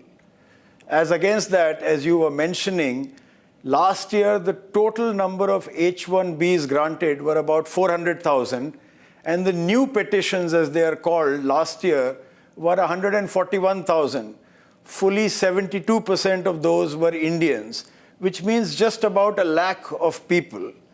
If 1 lakh of people find that their American dream has turned into a distant mirage because of some red tape and impulsive decision making, I do not for one think that that's a full stop on our IT story. However, it's a great wake-up call because for the longest time we have been riding the momentum that began with Y2K, and I think we have been exporting bodies. It is about time that we think about deep tech, about artificial intelligence and how we embrace it, about exporting platforms and ideas through till 2047, and stop thinking in terms of exporting bodies. As you said, they don't want us, they're welcome, but nobody can stop the flow of bits and bytes across this global network that runs the IT world worldwide. Okay. So I think it's a huge opportunity for value add, for disruption. I think that's a great introduction he's had to the debate out here. But ladies and gentlemen, I'll keep playing the Sutradhar here because Salem Dharanidharan is our next speaker on this subject. By the way, calls are open. You're in the US, you're in India, you can always call. My only point would be if people come back, would they come back to the right ambience? Have we done the right things? Have we brought in enough deregulation? Have we loosened the systems? Have we encouraged entrepreneurship? Will a talented Indian coming in from the US come back and find things have remarkably changed, or will he regret the move? Salem, why do you feel it's a setback? Yeah, see, firstly, it's also a setback for the US. Simple reason being, for example, to add on to what you said, 60% of all the US hotels are owned by Indians. 70% contributes to about $700 billion. About 11% of unicorns in the US belong to Indians. Of course, Indian students each year, about 300,000 in number, generate about $10 billion. In fact, Indians indirectly provide about 11 million to 12 million American jobs, Indians living in the US. So it's also a setback to the US. But also having said it, H-1B is not, is the visa for high-skilled workers, but not for extraordinary workers with extraordinary ability. Then you have O1 visa, right? And if you have a PhD or if you're an R&D, then you anyways get green card. So these are students who are going from India after taking loan and studying computer science and working there, right? If they would have to be sent back, then it's a loss. For example, people there wouldn't be sent back now, but if they're already enrolled in a program, then now they'll have to come back to India. So if, for example, to study in university like Stanford or even Michigan costs about 30 lakhs to 40 lakhs or 50 lakhs, right? So they'll have to come back and pay 1 lakh to 1.5 lakhs to the bank. So which job would India would provide 6 lakhs or 7 lakhs per month? That's a point number one. And again, even from case of Tamil Nadu, I will have to say this, there are about 50,000, 60,000 people dependent on the H-1B visa who have worked very hard, went to government schools, government engineering college, then worked in Airforce, TCS, etc., and then has gone to the US. And for them, American dream was very important because they came from rural part. And when they went to the US and sent the remittances back, not just the immediate family, but the entire village grew because of them, right? Because of the investment they brought back. For example, the investment which H-1B workers sent back to India, remittance, was about 1.5 lakh crores. So that pinch will be felt immediately. And what happens to those who are now working hard in IT companies, wanting to go to the US so that they can break away from the shackles of middle class, work there for 10 years, work in the US for 10 years, and come back to India and move above the social strata. So maybe for people who are in the top 5% or 3% in India, it doesn't matter. But people who are from the rural background, who want to have a social mobility, American dream was very, very important.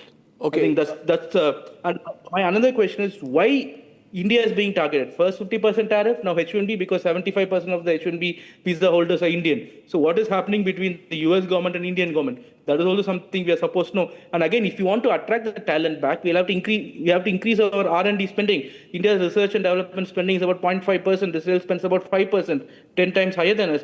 So we'll have to increase our R&D spending. India should not be a place where we manufacture things. We should be a place where new things are created and produced, right? Where new things are innovated. So even spending for IITs, for example, we spend a lot on teachers, but not on research, right? What is the research output of IIT? Of course, we have fantastic undergrad students coming out, master students, but when it comes to a PhD, even the best of the best in IIT want to go abroad, I mean, to Europe or to US to study. So we have to change it. If we could have changed it, I don't think there's no reason for people to have gone to the US in the first place. We would have, they would have remained in India itself if we could create a very good research atmosphere. Okay, so Ajay, And attract, I want to get in Ajay here. Do you really agree with what he said there? Salim said that the people on the H-1B are not the best and the brightest. He said there are other categories for super PhDs like the Ivy Leagues, and that's not an H-1B category. Is he trying to diminish? Do you think Salim's trying to diminish the role of H-1B visa holders? I never said that. When no, but you were sort of indicating that they're the workforce but not the brains. That's what you sort of indicated. No, Arnab, I am normally very gracious, but I am appalled at his reasoning. There are so many holes in it that I would need 1 hour to really debunk what he has said. And he's trying to bring in a political angle to it. No government can work on this. 1990 is when H-1Bs were introduced because this quality of people were just not there. 1995, they took nurses from Philippines. So it is not only engineers, it is doctors, it is healthcare workers. Banks have about 50,000 of those H-1B visas. If you have to charge 100,000, I think first as Indians, we should put this in context. What Lutnick said, he said 100,000 per annum. Then that White House press secretary issues a rejoinder saying it is a one-time only on new companies. Which are the 4 biggest companies holding H-1B visas? These are American companies. Amazon is the biggest. There are 6 companies of Amazon who are holding the largest number. 14,000 just Amazon itself, AWS, Amazon X, Amazon Y, Amazon Z. Tesla owns, Microsoft, Alphabet. You name the American company and they have H-1B visas which are serving them. It is not only an Indian issue. These are Indians being employed by them because on a global basis, on a value brought to the table basis, we are the best. That is what. Third, very big point. How can a president just issue an executive order like this, which can upend something which is about 35 years old? There are 16,000 Indian doctors are now working in rural America who are the only doctors in their region. There is no other doctor who will go there. 23% of residents in American hospitals are Indian doctors who have gone from here. 10,000 Indian doctors are doing residencies. They're doing their MD studies. They cannot be replaced overnight. So they are going to do a lot of this will be clawed back. This was posturing. Fourth, yes, Indian market fell today. We lost $10 billion of market cap. So I said, yes, market is seeing further. I am a fool. I don't know much. Market is understanding it. 3% the IT companies went down. Guess what? These 4 big companies in the US or the magnificent 7 companies all are up today. American markets are hitting a record. So Americans are not believing this or it's not big enough. The Indians He's already gone back on doctors. You know, doctors, the White House has already gone back saying that we are going to exempt the doctors from H-1B. So the rollback has already begun. By the way, just explain. This is Taco Trump. So, with all deference to the economist, I'm saying, sir, do your study better. This was brought in because the Americans didn't have these people. They said our software people are not finding jobs. 96% of qualified software professionals in the US have a job. Their overall unemployment rate is 4.3. They say average the economy can run till about 5% unemployment. A lot of them might be retired people, all kinds of people. 96% of the software guys are already there. We are talking about IITs getting subsidies and paying the teachers. That's not so. ISC, for example, gets a massive research grant. How do you think the Indian space program is running? How do you think 800 startups are running in our defense and in our space program? It's all the Indian R&D. Yes, we have underspent. Yes, we are nowhere in the picture like what US and China are spending. But let's not debunk these institutions which have produced over thousands of CEOs of global companies have come from our IITs, our IIMs, our ISCs, and they're very well regarded there. Final point, Arnab, they will come back on this. It is not thought out. It's not madness that there is a separation of power, that a parliament debates this for months, sees through what all will go right, what will go wrong, and then they proceed. This has just been an executive order his own press secretary had to run. You think Microsoft is wrong? I will send you 6 companies. Reuters has put out, Arnab, the exact wording of 6 companies. JP Morgan said, stay in place, don't go abroad.